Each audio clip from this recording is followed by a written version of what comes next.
سماعت فرمائیں۔ برادران اسلام، واجب الاحترام بزرگوں، دوستوں، بھائیوں، عزیز نوجوانوں، آپ کی اس مسجد مبارک مسجد مستشفیٰ میں دروس عقیدے کے بارے میں الحمدللہ متواتر محاضرات میں دروس میں نے کچھ باتیں عرض کی تھیں، اور اب جس مسئلے پر ہمارا سلسلہ درس کچھ دنوں سے جاری ہے وہ مسئلہ ہے جس کو معروف طور پہ عوام الناس میں حاضر اور ناظر کے نام سے جانا جاتا ہے۔ علماء حقہ کا، اہل سنت والجماعت کا، سلف صالحین یعنی صحابہ رضوان اللہ علیہم اجمعین سے لے کر خلف تک تمام علماء حق کا یہ متفق علیہ عقیدہ ہے کہ عالم الغیب، عالم ما کان وما یکون، اور عالم موجود، موجودات و معدومات وما ہوا کائن الی یوم القیامہ، اس علم غیب، علم محیط، علم کامل کا مالک جو ہے صرف اللہ کی ذات۔ اور اسی طرح یہ عقیدہ اہل حق ہے کہ ہر جگہ حاضر اور ناظر ہونا، حاضر مانا موجود، ناظر مانا دیکھنے والا، تو یہ صفت جو ہے یہ بھی صرف اللہ تعالیٰ کی ذات کے لیے ہے، کیونکہ اللہ کے علم محیط ہے تو معیت علم ہر چیز کو حاصل ہے، تو ہر جگہ گویا کہ موجود ہے لیکن معیت علم کے ساتھ۔ اسی طرح اپنے اولیاء کی معیت نصرت کے ساتھ، ورنہ اللہ کا مقام جو ہے وہ عرش اعلیٰ ہے، کما یلیق بشانہ سبحانہ وتعالی۔ تو اسی طرح ذرے ذرے کا دیکھنا، ذرے ذرے کا اللہ کے سامنے ہونا، موجود ہونا، یہ صفت اللہ کی ہے۔ ان دونوں صفات میں اگر کوئی بندہ اللہ کے سوا انبیاء کو، ملائکہ کو، اولیاء کو عالم الغیب سمجھے، چاہے لاکھ تعویلیں کرے کہ یہ عطائی علم ہے اور وہ ذاتی علم ہے، تو لیکن وہ عقیدہ اسلام سے خارج ہو جائے۔ اسی طرح اگر کوئی آدمی یہ عقیدہ رکھے کہ حضور صلی اللہ علیہ وسلم ہر جگہ، ہر گھر میں، ہر مقام پہ، ہر زمان میں حاضر بھی ہیں، موجود بھی ہیں، ناظر بھی ہیں، دیکھنے والے بھی ہیں، تو یہ عقیدہ رکھنے والا جو ہے باتفاق سلف الی الخلف، قرآن و سنت کی روشنی میں وہ کافر ہو جاتا ہے۔ اسی لیے علماء احناف نے، علماء دیوبند نے، اسی طرح علماء حقہ نے، علماء اہل توحید نے، اور علماء عرب نے، علماء عجم نے یہ متفق علیہ فتویٰ لکھا ہے کہ اگر کوئی بندہ یہ عقیدہ رکھے اور کہے کہ میں اپنا نکاح کرتا ہوں اور ایک گواہ میرا اللہ ہے اور دوسرا رسول اللہ صلی اللہ علیہ وسلم ہے، انہ یکفر، وہ کافر ہو جائے گا، کیونکہ اس نے حضور کو بھی حاضر ناظر سمجھا ہے اس مجلس میں۔ تو یہ عقیدہ تھا، اسی پہ میں نے کچھ دلائل عرض کیے تھے۔ اب جو سلسلہ تھا درس سابق میں وہ یہ تھا کہ ہمارے جو مخالفین ہیں، یعنی جو حضور کے حاضر ناظر ہونے کے قائل ہیں، ان کے دلائل کیا ہیں؟ کیا ان کے پاس واقعی دلائل ہیں یا نہیں ہیں، یا ضد ہے یا شبہات ہیں؟ کیونکہ انہوں نے بھی آخر کتابیں لکھی ہیں، جیسے کہ قیاس حنفیت ایک کتاب ہے، اسی طرح ان کی ایک کتاب جاء الحق ہے، اسی طرح ان کی ایک کتاب جو ہے ملفوظات اعلیٰ حضرت کے نام سے ہے، اسی طرح اور بہرحال ان کی کافی کتابیں ہیں۔ تو ان میں ان کا عقیدہ یہ ہے کہ حضور صلی اللہ علیہ وسلم بلکہ اولیاء اللہ جو ہیں وہ بھی ہر جگہ حاضر ہونا، ان کا یہ، بلکہ وہ تو اس حد سے بھی بڑھ گئے ہیں کہ وہ کہتے ہیں کہ اللہ معاف کرے ہے تو ایک کنہیا لال گزرا ہے، وہ کہتے ہیں وہ کافر تھا لیکن وہ بھی ایک وقت میں کئی مقامات پہ موجود ہوتا تھا، لہذا وہ بھی حاضر ناظر ہو گئے۔ تو کہتے ہیں جب وہ ہو سکتا ہے تو اللہ کے نبی کیوں نہیں ہو؟ تو بہرحال ان کے کچھ دلائل میں نے ذکر کر دیے تھے، آج ان کے دلائل کے بارے میں نے ایک آیت مبارک تلاوت کی، اس سے بھی وہ دلیل پکڑتے ہیں۔ وہ کہتے ہیں کہ اللہ نے قرآن میں فرمایا ہے کہ وَمَا أَرْسَلْنَاكَ إِلَّا رَحْمَةً لِلْعَالَمِينَ، کہ حضور صلی اللہ علیہ وسلم کی ذات مبارک جو ہے وہ دونوں جہاں کے لیے رحمت ہے. وہ کہتے ہیں یہ قرآن. ہاں ٹھیک. وہ کہتے ہیں اب دوسری جگہ دیکھو قرآن کیا کہتا ہے. قرآن کہتا ہے وَرَحْمَتِي وَسِعَتْ كُلَّ شَيْءٍ، اور میری رحمت جو ہے اس نے ہر چیز کو ڈھانپ لیا ہے، ہر چیز کو اپنے ڈھانپ لیا ہے، احاطے میں لے لیا ہے. تو گویا ہر چیز پہ کوئی چیز ایسی نہیں جو اللہ کی رحمت سے باہر نکلے. دو ہو گئے. اور تیسرا قرآن کہتا ہے ان رحمت اللہ قریب من المحسنین، کہ اللہ کی رحمت جو ہے وہ محسنین کے قریب ہے. انہوں نے کہا جب حضور رحمت ہے اور رحمت ہر مومن کے قریب ہے اور رحمت نے پوری کائنات کو ڈھانپ لیا ہے، تو اس کا مطلب یہ ہوا کہ حضور بھی ہر جگہ موجود ہیں، کیونکہ حضور رحمت ہے. اور حضور کی جب رحمت ہے تو اللہ کی رحمت ہر جگہ. اللہ کی رحمت سے تو پورے ذرے ذرے کو ڈھانپ لیا ہوا ہے، کوئی ذرا ایسا نہیں جہاں اللہ کی رحمت نہ ہو. اور پھر اللہ نے خود لفظ فرما دیا قریب، کہ ان رحمت اللہ قریب من المحسنین، کہ میری رحمت جو ہے وہ نیک لوگوں کے قریب ہے. تو وہ جناب کہتے ہیں جب قریب ہے، حاضر ہوں گے تو قریب ہوں گے، ناظر ہوں گے تو قریب ہوں گے. لہذا اس آیت سے بھی اور ان آیات مبارکہ سے بھی وہ اپنے ماننے والوں کو سغرے کبرے خود ملاتے ہیں. یعنی ایک آیت کہاں سے نکالی وما ارسلناک الا رحمت للعالمین، اور دوسری آیت کہاں سے نکالی ورحمتی وسعت کل شیء. وہ آپس میں ربط ہو نہ ہو، انہوں نے تو دلیل دینی ہے، انہوں نے تو اپنے لوگوں کو مطمئن کرنا ہے. اور آگے چونکہ بیچارے عامت الناس ہوتے ہیں وہ کہتے ہیں سبحان اللہ سبحان اللہ، کمال ہے جی حضرت نے تو آج کمال کر دیا ہے کہ دیکھو اللہ کے قرآن سے یہ بات ثابت ہو گئی کہ حضور ہر کسی کے قریب ہے. جب حضور ہر کسی کے قریب ہے تو حاضر ناظر کا معنی یہی ہوتا ہے کہ ہر جگہ موجود ہے. تو اب جناب پہلے تو اس بات کو سمجھیں کہ کم از کم اللہ کے قرآن میں تحریف مانوی تو نہ کرتے، اپنی طرف سے خود تو معنی نہ بناتے نا قرآن. کم از کم اگر ہم سے کوئی غصہ تھا، ہم سے کوئی ناراضگی تھی تو ہمیں دو گالیاں دے دیتے، ہم پر غصہ نکال لیتے، لیکن اللہ کے قرآن کے معنی کی تحریف نہ کرتے. وما ارسلناک الا رحمتا للعالمین. ساری دنیا کی تفسیریں اٹھا کے دیکھیں، اللہ فرماتے ہیں یہ میرا بھیجنا جو ہے یہ رحمت ہے، یعنی ارسال رحمت ہے. ایک ہے کہ ہم نبی پاک کو رحمت بنائے، ایک ہے کہ اللہ کا بھیجنا رحمت ہے. وہ تو ترجمہ ہی بھیجتے ہے، پوری دنیا کی تفسیریں اٹھا کے دیکھ لو. اللہ نے فرمایا وما ارسلناک الا رحمتا للعالمین. میرا مدنی یہ میرا بھیجنا جو ہے یہ رحمت ہے جہاں والوں کے لیے، کہ میں نے جہان پہ رحمت کی اور محمد مصطفیٰ کو نبی بنا کے بھیجا. اس میں کوئی شک نہیں، حضور کا نبی رحمت ہے. لیکن یہ معنی اور ایک ہوتا ہے کہ آپ کا وجود کا، ایک ہے آپ کی بعثت کا رحمت ہونا. اچھا اگر رحمت سے مراد ہر جگہ ہے، اللہ فرماتے ہیں هو الذی یرسل الرياح بشرا بین یدی رحمتی، کہ جب بارش آتی ہے اس سے پہلے ہم ٹھنڈی ہوائیں چلاتے ہیں جو میری رحمت کی خوشخبری لے کے جاتی ہیں. ٹھنڈی ہوا لگی لوگ یار معلوم ہوتا ہے بارش آ رہی ہے، لیکن ہوا بارش والی لگ رہی ہے، بہت ٹھنڈی ہوا ہے. تو ہوا جو ہے وہ بھی رحمت ہے. اس کا مطلب ہے کہ ہوا بھی ہر جگہ حاضر ناظر ہے، کیونکہ وہ بھی رحمت ہے. تو لہذا 24 گھنٹے ہوا ہر جگہ کھڑی ہے. اور خامخواہ لوگ شکوہ کرتے ہیں یار اتنے دن ہو گئے ہوا بند ہے، ہوا چلتی نہیں. تو اس کے معنی سے تو ہوا ہر جگہ موجود ہو، ہر وقت موجود. اور اللہ فرماتے ہیں کہ میں نے تمہارے لیے عورتیں کیوں پیدا کی ہیں؟ فرمایا لتسکنوا الیہا وجعل بینکم مودۃ ورحمۃ. میں نے تمہارے لیے بیوی اسی لیے تو بنائی ہے کہ تمہارے اندر محبت و رحمت ہو.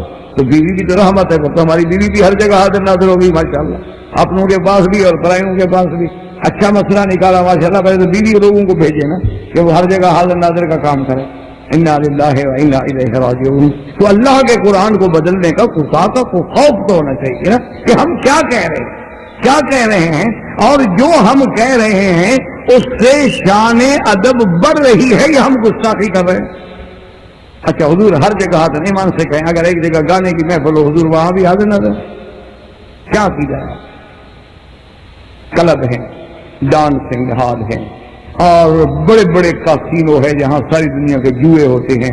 لاس ویگاس میں آپ دیکھیں ہیں تو جوئے کا جو بجٹ ہے نا، میرے خیال میں آپ کے ملکوں کے بجٹ سے بھی زیادہ ہے. تو وہ جوئے کی محفل ہے، اچھا ڈانس کی محفلیں ہیں، وہاں باقاعدہ ہر فلور پہ کھانے پہ ہر وقت ڈانس ہوتے ہیں، اچھا اسی طریقے سے موسیقی کی محفلیں ہیں، اسی طریقے سے جہاں فلم انڈسٹری ہے، آپ ہالی ووڈ میں جائیں کسی جگہ جائیں تو تمام مجلسوں میں اللہ کے نبی حاضر ہوتے ہیں۔ انا للہ و انا الیہ راجعون۔ آدمی کو کچھ کہتے ہوئے تو حیا آنی چاہیے، کچھ کہتے ہوئے تو خیال آنا چاہیے کہ میں کیا کہہ رہا ہوں، میں سرکار دو جہاں کا ادب کر رہا ہوں یا گستاخی کر رہا ہوں؟ کہ حضور صلی اللہ علیہ وسلم کو جو میں ہر جگہ حاضر ناظر بتا رہا ہوں تو کہیں اس وجہ سے سرکار دو عالم کی شان میں گستاخی تو نہیں ہو رہی؟ حضور صلی اللہ علیہ وسلم اللہ فرماتے ہیں کہ میرا مدنی اگر اپنے حجرے میں ہے تو آواز نہ دو، مانا حجرے میں ہے تو باہر نہیں ہے، اگر باہر ہے تو پھر حجرے میں نہیں، تو حاضر ناظر کا کیا مانا ہوا؟ اگر ہر جگہ حاضر ناظر ہے تو آواز دینے کی کیا ضرورت؟ اس لیے ہمیشہ یاد رکھیں کہ یہ دلیل بھی ان کی اسی طرح ہے کہ جیسے کسی نے کہا تھا نا کہ تمہارا نام کیا ہے؟ انہوں نے کہا غلام علی، اور انہوں نے کہا اچھا تم کھاؤ تھوم کی پھلی، تو انہوں نے کہا تمہارا نام کیا ہے؟ انہوں نے کہا میرا نام ہے غلام اکبر، انہوں نے کہا تم کھاؤ جوتا، بنے نہ بنے کو بات ہے، وہ تو چلو علی پھلی کچھ تو بنا، لیکن یہ غلام اکبر اور جوتے کا کیا جوڑ ہے بھائی؟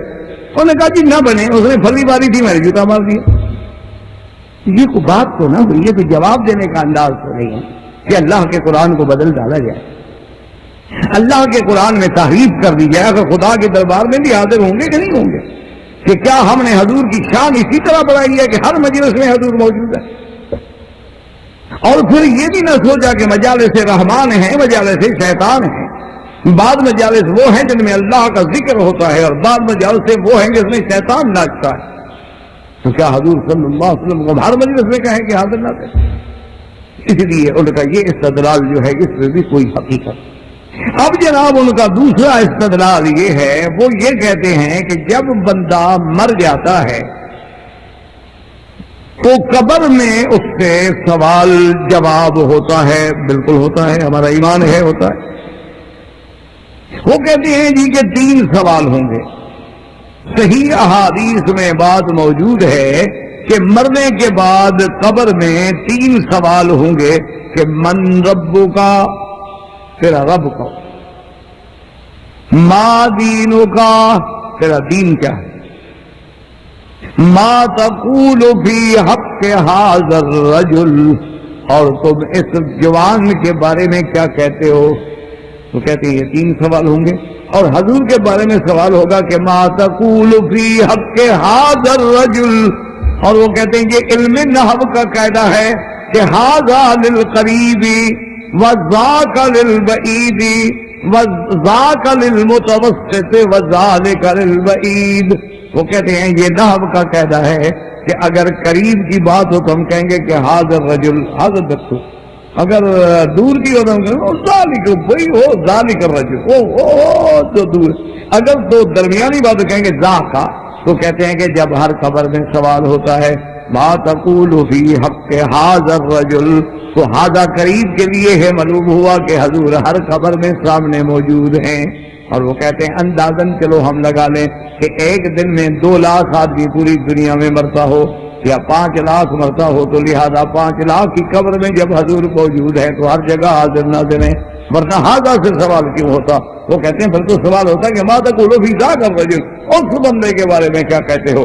تو جب سوال آ گیا ہے ھذا الرجل کا تو مانا حضور موجود ہے، اور جب حضور قبر میں موجود ہیں ہر قبر میں، تو ایک دن میں کم از کم 10 لاکھ آدمی مرے تو 10 لاکھ قبریں ہو گئیں، اور کوئی مشرق میں، کوئی مغرب میں، کوئی شمال میں، کوئی جنوب میں، کوئی کہاں، اور پھر حضور ہر قبر میں ہوں، تو مانا یہی تو ہے حاضر ناظر کا۔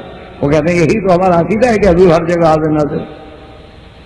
تو اس حدیث سے بھی وہ استدلال کرتے ہیں اور لوگوں کو نعوذ باللہ ثم نعوذ باللہ عقائد حقہ سے گمراہ کر کے، تشویش پیدا کر کے، شبہات پیدا کر کے، توہمات پیدا کر کے ان کو ایسا ایسا ایسا پھر اہل توحید سے گمراہ کرتے ہیں۔ تو یہ بھی ان کی ایک سب سے بڑی دلیل ہے جو حدیثوں سے، اور اس پہ جناب یہ ہے کہ پھر وہ تمام وہ روایات جن کا تعلق اسی حدیث مبارک سے ہے وہ ساری پہ دیکھو جی، ابن ماجہ میں ہے، ترمذی میں ہے، فلاں میں ہے، سیاستہ میں ہے، طبرانی میں ہے، بہقی میں ہے، دیکھو جناب سب نے لکھا حاضر رجل حاضر رجل حاضر رجل، تو حاضر قریب کے لیے زیادہ حضور ہر جگہ حاضر ناظر ہو گئے۔ اچھا اب ایک بندے کو پہلے تو بچ گیا ہے نا، تو عام آدمی پیارے کو کیا پتا ہوتا ہے کہ ہاضا کا کیا بنا ہے؟ عام آدمی کو کیا پتا ہوتا ہے کہ ذا کا اور ذالے کا میں کیا فرق ہے؟ شریف کو کیا پتا؟ نہ اس کو قواعد کا پتا ہوتا ہے، نہ اس کو عربی زبان سے زیادہ عبور ہوتا ہے. تو وہ کہتے ہیں دیکھو جی اب حدیث بھی تو پڑھ رہے ہیں نا، تمام حدیثیں دکھا رہے ہیں کہ جناب سیاست کتابیں ہیں، فلاں کتابیں ہیں، فلاں کتابیں ہیں. اچھا ہمارے علماء بھی یہ تو نہیں کہتے کہ حدیث نہیں ہے، حدیث تو موجود ہے. ہمارا ایمان. تو اب جناب مسئلہ سمجھیں کہ یہ ان کو غلط فہمی ہے کہ ہاضا ہمیشہ قریب کے لیے ہوتا ہے. یہ بیچاروں کو سمجھ نہیں آئی بات، یہ ضد کر گئے. جو چیز مشہور ہو اتنا کہ نام لینے سے گویا وہ بات ذہن میں آ جائے تو وہاں بھی ہاضا کا استعمال ہوتا. ضروری نہیں ہوتا کہ وہ چیز موجود بھی ہو. اب دیکھیں جی ہیرقل ہے، کیونکہ ہم اگر کسی عالم کا یا مولوی کا حوالہ دیں گے تو وہ نہیں مانیں گے. اس لیے نہیں مانیں گے، وہ کہیں گے دیکھو جی یا تو یہ وہابی ہے، وہابی کی بات ہم نہیں مانتے. اور اگر یہ ہمارے مسلک کا ہے تو پھر وہ تو قائل ہے حاضر ناظر ہونے کا، اس کا آپ کو کیا حق پہنچتا ہے کہ آپ دلیل پیش کریں؟ کیونکہ وہی مثال مشہور تھی نا، وہ ایک دفعہ ایک شیعہ مولوی سے بحث ہو رہی تھی، ایک اہل سنت والجماعت کی عالم تھی، تو کسی بات پہ کربلا کا ذکر نکل آیا. تو اہل سنت والجماعت کے عالم نے شیعہ سے پوچھا کہ یہ جو کربلا کا واقعہ ہے ذرا مہربانی کر کے یہ بتلائیں کہ حضرت حسین کے ساتھ کوئی خاص رپورٹر گیا تھا، اس نے بتایا ہے یا جو لوگ یزید کی فوج میں تھے انہوں نے بتلایا ہے؟ سنا اس واقعے کے گواہ دو ہو سکتے ہیں، یا تو حضرت حسین کے خاندان گواہی دے، یا پھر یزید کے جو لوگ آئے ہوئے ہیں حضرت حسین کو شہید کرنے کے لیے وہ قصہ سنا ہے. اچھا حضرت حسین کے تو سارے شہید ہو گئے، بچا ہی کوئی نہیں. زین العابدین ہے وہ بیمار ہے، خیمے کے اندر موجود ہے، وہ تو چل پھر سکتے نہیں. تو اب رپورٹ دینے والے باقی کون رہے؟ یا تو شمر کے آدمی یا ابن زیاد کے آدمی جو حسین کو قتل کر سکتے، ان کی روایت بے اعتبار ہے. تو باقی آخر آپ کو سارا قصہ کس نے سنایا ہے؟ نہیں آخر آدمی سوچے ٹھنڈے سے کہ بھئی انہوں نے تو باقاعدہ یہ بھی گنا ہوا ہے نا کہ شمر نے جب تلوار سے حضرت کو شہید کیا اتنے دفعہ تلوار آگے گئی اور اتنے دفعہ پیچھے گئی، یعنی یہ گن رہے تھے. ایسا بےمان راوی جو حضرت حسین کو شہید ہوتا دیکھتا رہے اور بدبخت کھڑا رہے، حضرت حسین کی طرف کوئی مدد بھی نہ کرے، ایسے بےمان کی بھی روایت قبول ہوگی؟ یعنی جو آدمی حضرت حسین شہید ہو رہے ہیں، آج ایک سید کو مار رہے ہوں تو ہم سارے اٹھ کے لڑ پڑیں گے. جہاں حضرت حسین سید الشہداء یعنی اولاد رسول ابن علی ابن سیدہ فاطمہ وہ شہید ہو رہا ہے، وہ گن رہا ہے واقعات، گن رہا ہے کہ میں نے قصہ سنانا ہے لوگوں کو، لہذا میں گن لوں کہ تلوار آگے کتنے دفعہ گئی تھی اور پیچھے کتنے دفعہ گئی. انا للہ ہے، کیا لوگوں کو رلانے کے لیے بڑھا دیا زیب داستان کے لیے کہ اپنی طرف سے بڑھاتے گئے. اور قوم ہماری جناب ایسی ماشاءاللہ فراخ دل ہے، ایک آدمی بھی کھڑے ہو کے نہیں پوچھتا کہ حضرت حسین گھوڑے پر گئے تھے یا اونٹ پہ گئے تھے مدینہ منورہ سے کربلا. آج تک ایک آدمی نے نہیں سوال کیا کہ یہ جو ہمارے لیے تم ہر سال گھوڑے نکالتے ہو، پہلے یہ تو ثابت کرو حضرت حسین گھوڑے پہ گئے تھے یا اونٹ پہ گئے تھے. اچھا اگر ایک منٹ کے لیے ہم چلو آپ پڑھے لکھے لوگ ہیں، ڈاکٹر ہیں ماشاءاللہ، ہم مان لیں کہ حضرت حسین گھوڑے پہ گئے تھے، تو جو گھوڑا حضرت حسین کو شہید کرا کے بھاگ کے آ گیا ہمارے پاس، اس کو ہم ڈنڈے ماریں یا اس کو ہم پھول پہنائیں؟ حضرت حسین کو کربلا شہید کرائے، بدبخت گھوڑا ادھر آ گیا ہمارے پاس. کوئی عقل کا کوئی بات تو ہو نا، کہنے کوئی کرنے کی بات تو ہو. وہی بات ہے نا کہ انگریز وائسرائے آیا، محرم کو یہ رو رہے تھے، اس نے دیکھا، اس نے سمجھا کہ کالے کپڑے پہن کے شاید میرے خلاف جلوس نکالا ہوا، یہ مجھے کہتے ہیں کہ گو بیک، تم واپس جاؤ. اس نے اے بی سی سے پوچھا کہ واٹ از دا پرابلم، ٹھیک ہے کیوں لوگ رو رہے ہیں؟ اس نے کہا سر آپ کی کوئی بات نہیں، حضرت حسین کا غم کر رہے ہیں. اچھا حضرت حسین ان کے کوئی عزیز تھے، رشتے دار تھے، وہ فوت ہو گئے؟ نے کہا عزیز رشتے دار نہیں تھے، بیوقوف آدمی، وہ ہیرو تھے، بہت بڑے عظیم ہیرو، عظیم لیڈر، وہ بہت بڑا بگ لیڈر تھا. تو اس نے کہا کہ وہ کب فوت ہوا؟ میں نے کہا تو کافی عرصہ ہو گیا. کہا لاہور میں فوت ہوئے؟ میں نے کہا نہیں وہ تو کربلا میں فوت ہوئے تھے. انہوں نے کہا یہ بڑی الو قوم ہے، سینکڑوں سال گزر گئے، وہ فوت کربلا میں ہوئے، یہ ماتم لاہور میں کر رہے ہیں. ان کو آج خبر ملی ہے حضرت حسین کی شہادت.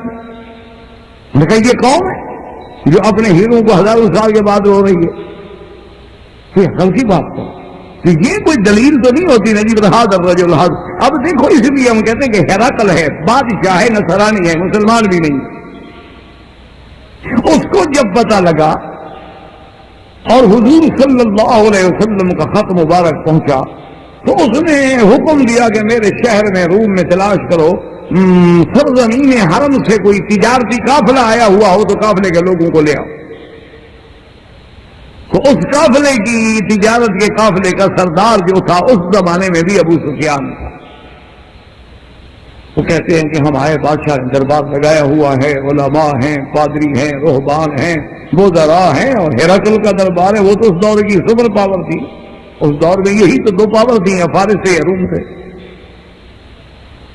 تو اس نے پوچھا کہ ایکم اقرب نسبا، تم لوگ جو کھڑے ہو وہ جو اللہ کے نبی پیدا ہوئے ہیں محمد مصطفیٰ، ان سے نسب کے اعتبار سے تم میں کوئی ایسا آدمی ہے جو اس کے خاندان کا ہو؟ ابو سفیان نے کہا انا اقرب نسبا، میں تو چاچا ہوں آپ کا، مجھ سے زیادہ قریب کیا ہوگا؟ تو اس نے کہا کہ ما تقول فی حق ھذا الرجل، اس نے کہا اچھا مجھے پھر اس بندے کے بارے میں بتاؤ کہ کیا بات۔ تو اس نے بھی ھذا الرجل کہا، تو کیا مانا؟ ہرقل کے نزدیک بھی حضور حاضر نہ تھے، اس لیے اس نے کہا ھذا الرجل، یہ عقل کی بات۔ مانا یہ ہے کہ اچھا دوسری حدیث میں موجود ہے کہ ما تقول فی حق ھذا الرجل الذی بعث فیکم، وہ جس کو ہم نے تمہارے پاس نبی بنا کے بھیجا۔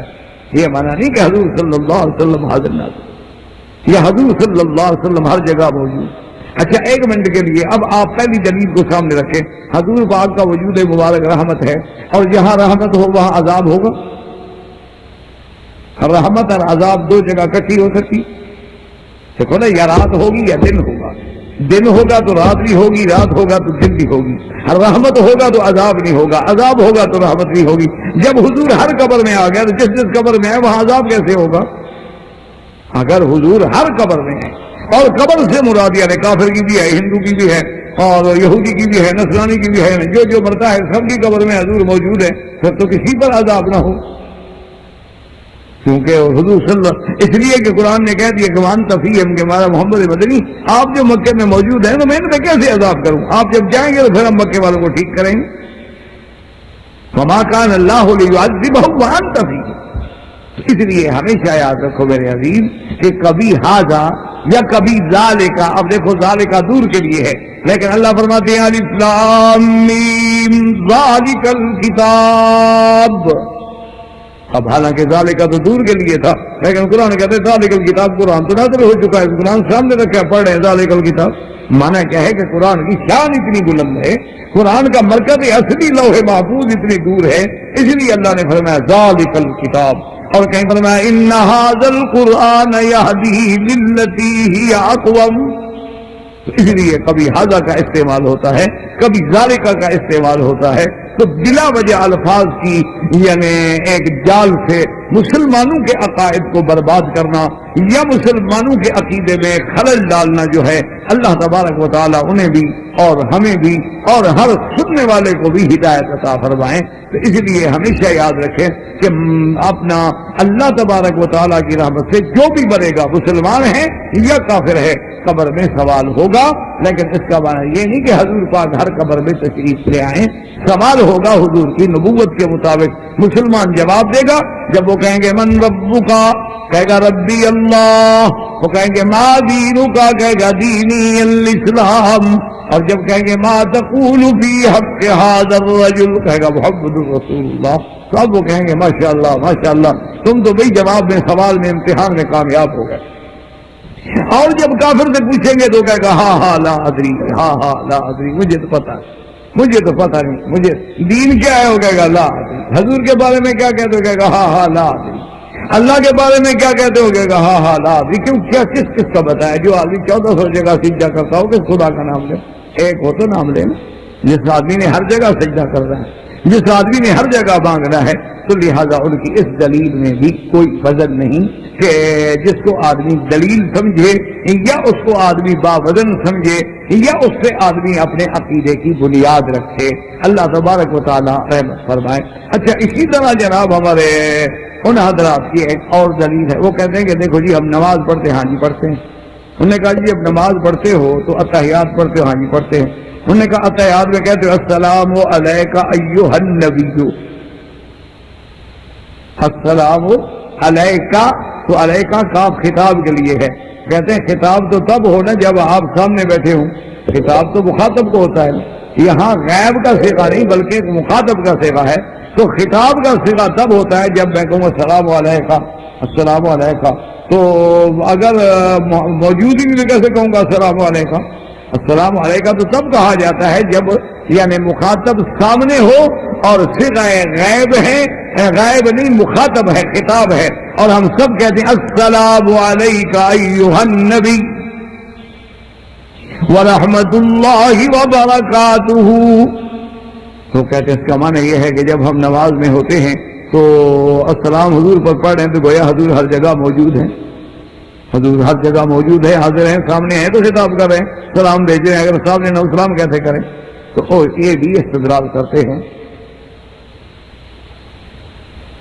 اور لوگ کہتے ہیں دیکھو جی تم روز نماز پڑھتے ہو. ہم نے کہا ہر نماز میں کہتے ہو السلام علیکہ. اچھا کوئی مکے میں پڑھ رہا ہے، مدینے میں پڑھ رہا ہے، کوئی اپنے ملک میں پڑھ رہا ہے، کوئی رات گھر میں پڑھ رہا ہے، اور ہر آدمی پڑھنے والا کہہ رہا ہے السلام علیکہ. کافی خطاب استعمال کر رہا ہے تو مانا حضور صلی اللہ علیہ وسلم ہر جگہ موجود ہیں تو خطاب کر رہا ہے. اب جناب بات سمجھیں. سب سے پہلے تو یہ بات سمجھیں کہ یہ جو لفظ ہے خطاب کا السلام علیکہ ایھا النبی ورحمۃ اللہ وبرکاتہ. صحابہ کہتے ہیں کہ جب تک سرکار دو عالم صلی اللہ علیہ وسلم کان فینا حیا، جب تک آپ زندہ ہمارے اندر موجود تھے تو ہم پڑھتے تھے السلام علیکہ ایھا النبی. اور جب حضور فوت ہو گئے تو پھر ہم پڑھتے تھے السلام علی النبی ورحمۃ اللہ وبرکاتہ. تو سب سے پہلے تو دیکھیں کہ صحابہ بھی حضور کو وفات کے بعد ہر جگہ موجود یا حاضر ناظر نہیں مانتے. وہ کہتے ہیں جب حضور فوت ہو گئے اب ہم کہہ دیتے تھے السلام علیکہ کے بجائے علی النبی ورحمۃ اللہ وبرکاتہ. اور دوسری بات یہ ہے کہ یہ صلاۃ سلام التحیات یہ واقعہ کیا ہے؟ یہ قصہ معراج ہے اور شان معراج ہے کہ اللہ نے جب میرے محبوب کو صلی اللہ علیہ وسلم کو معراج کرایا ہے تو معراج کی رات میں حضور صلی اللہ علیہ وسلم نے اللہ کی حمد و ثنا بیان کی، اللہ کے آگے بندگی کا اظہار کیا، اللہ کے آگے عاجزی اور تضرع کا اظہار کیا. التحیات للہ والصلوات والطیبات. تو اللہ نے اپنے نبی کو نوازا کہ میری دربار میں میری سامنے آ کے عاجزی کرنے والے محمد مصطفیٰ السلام علیکہ ایھا النبی. سلام اللہ کی طرف سے آ رہا ہے محمد مصطفیٰ. اسلام کون بھیج رہا ہے؟ اللہ تبارک و تعالیٰ بھیج رہا ہے. تو اب ہم جب نماز پڑھتے ہیں تو ہم من و ان اسی الفاظ کو نقل کرتے ہیں. نہ ہمارے سامنے خطاب کی بحث ہے نہ غائب کی بحث ہے، ہم وہی لفظ نقل کر رہے ہیں. جیسے مثلا اب آپ قرآن پڑھتے ہیں، اللہ نے موسیٰ علیہ السلام کو حکم دیا تھا اذهب الى فرعون انه طغى، کہ موسیٰ علیہ السلام جاؤ فرعون سرکش ہو چکا. اچھا جی، تو اب جب آپ قرآن پڑھتے ہیں تو آپ بھی موسیٰ علیہ السلام کو حکم دے رہے ہوتے. اب جب آپ قرآن پڑھتے ہیں تو موسیٰ علیہ السلام کو حکم دے دیں گے جاؤ فرعون کے بعد فرعون سرکش ہو رہا ہے. اچھا جادوگر سامنے آ گیا، انہوں نے کہا قالوا يا موسى إما أن تلقي وإما أن نكون أول من ألقى، یعنی آپ ڈالیں گے کہ ہم ڈالیں؟ قال بل الق، آپ نے کہا کہ ڈالو. تو کیا اب ہم بھی جادوگروں کو کہہ رہے ہیں کہ ڈالو؟ تو خدا کے لیے قرآن کو سمجھو. اچھا موسیٰ علیہ السلام نے پوچھا سامری سے کہ بدبختی یہ تمہارے دماغ میں کیسے آ گیا کہ تم نے سونے کا ایک چاندی کا ایک جانور بنایا اور گائے کی شکل بنائی اور بچڑا بنایا اور اس کے بعد جناب وہ بچڑا جو ہے باں باں کرنے لگ گیا، تم نے کہا یہ خدا ہے. یہ وہی بچڑا تو ہے نا گائے آج تک گاؤ ماتا بن کے گلے پڑی وہی ہندو ہے. یہ وہی سامری کا چکر تو ہے سارا. یہ وہاں سے شروع ہوئی آج تک ہماری جان نہیں چھوٹی. آج بھی وہ جی گاؤ ماتا جو ہے مقدس ہے. ٹھیک ہے ٹھیک ہے.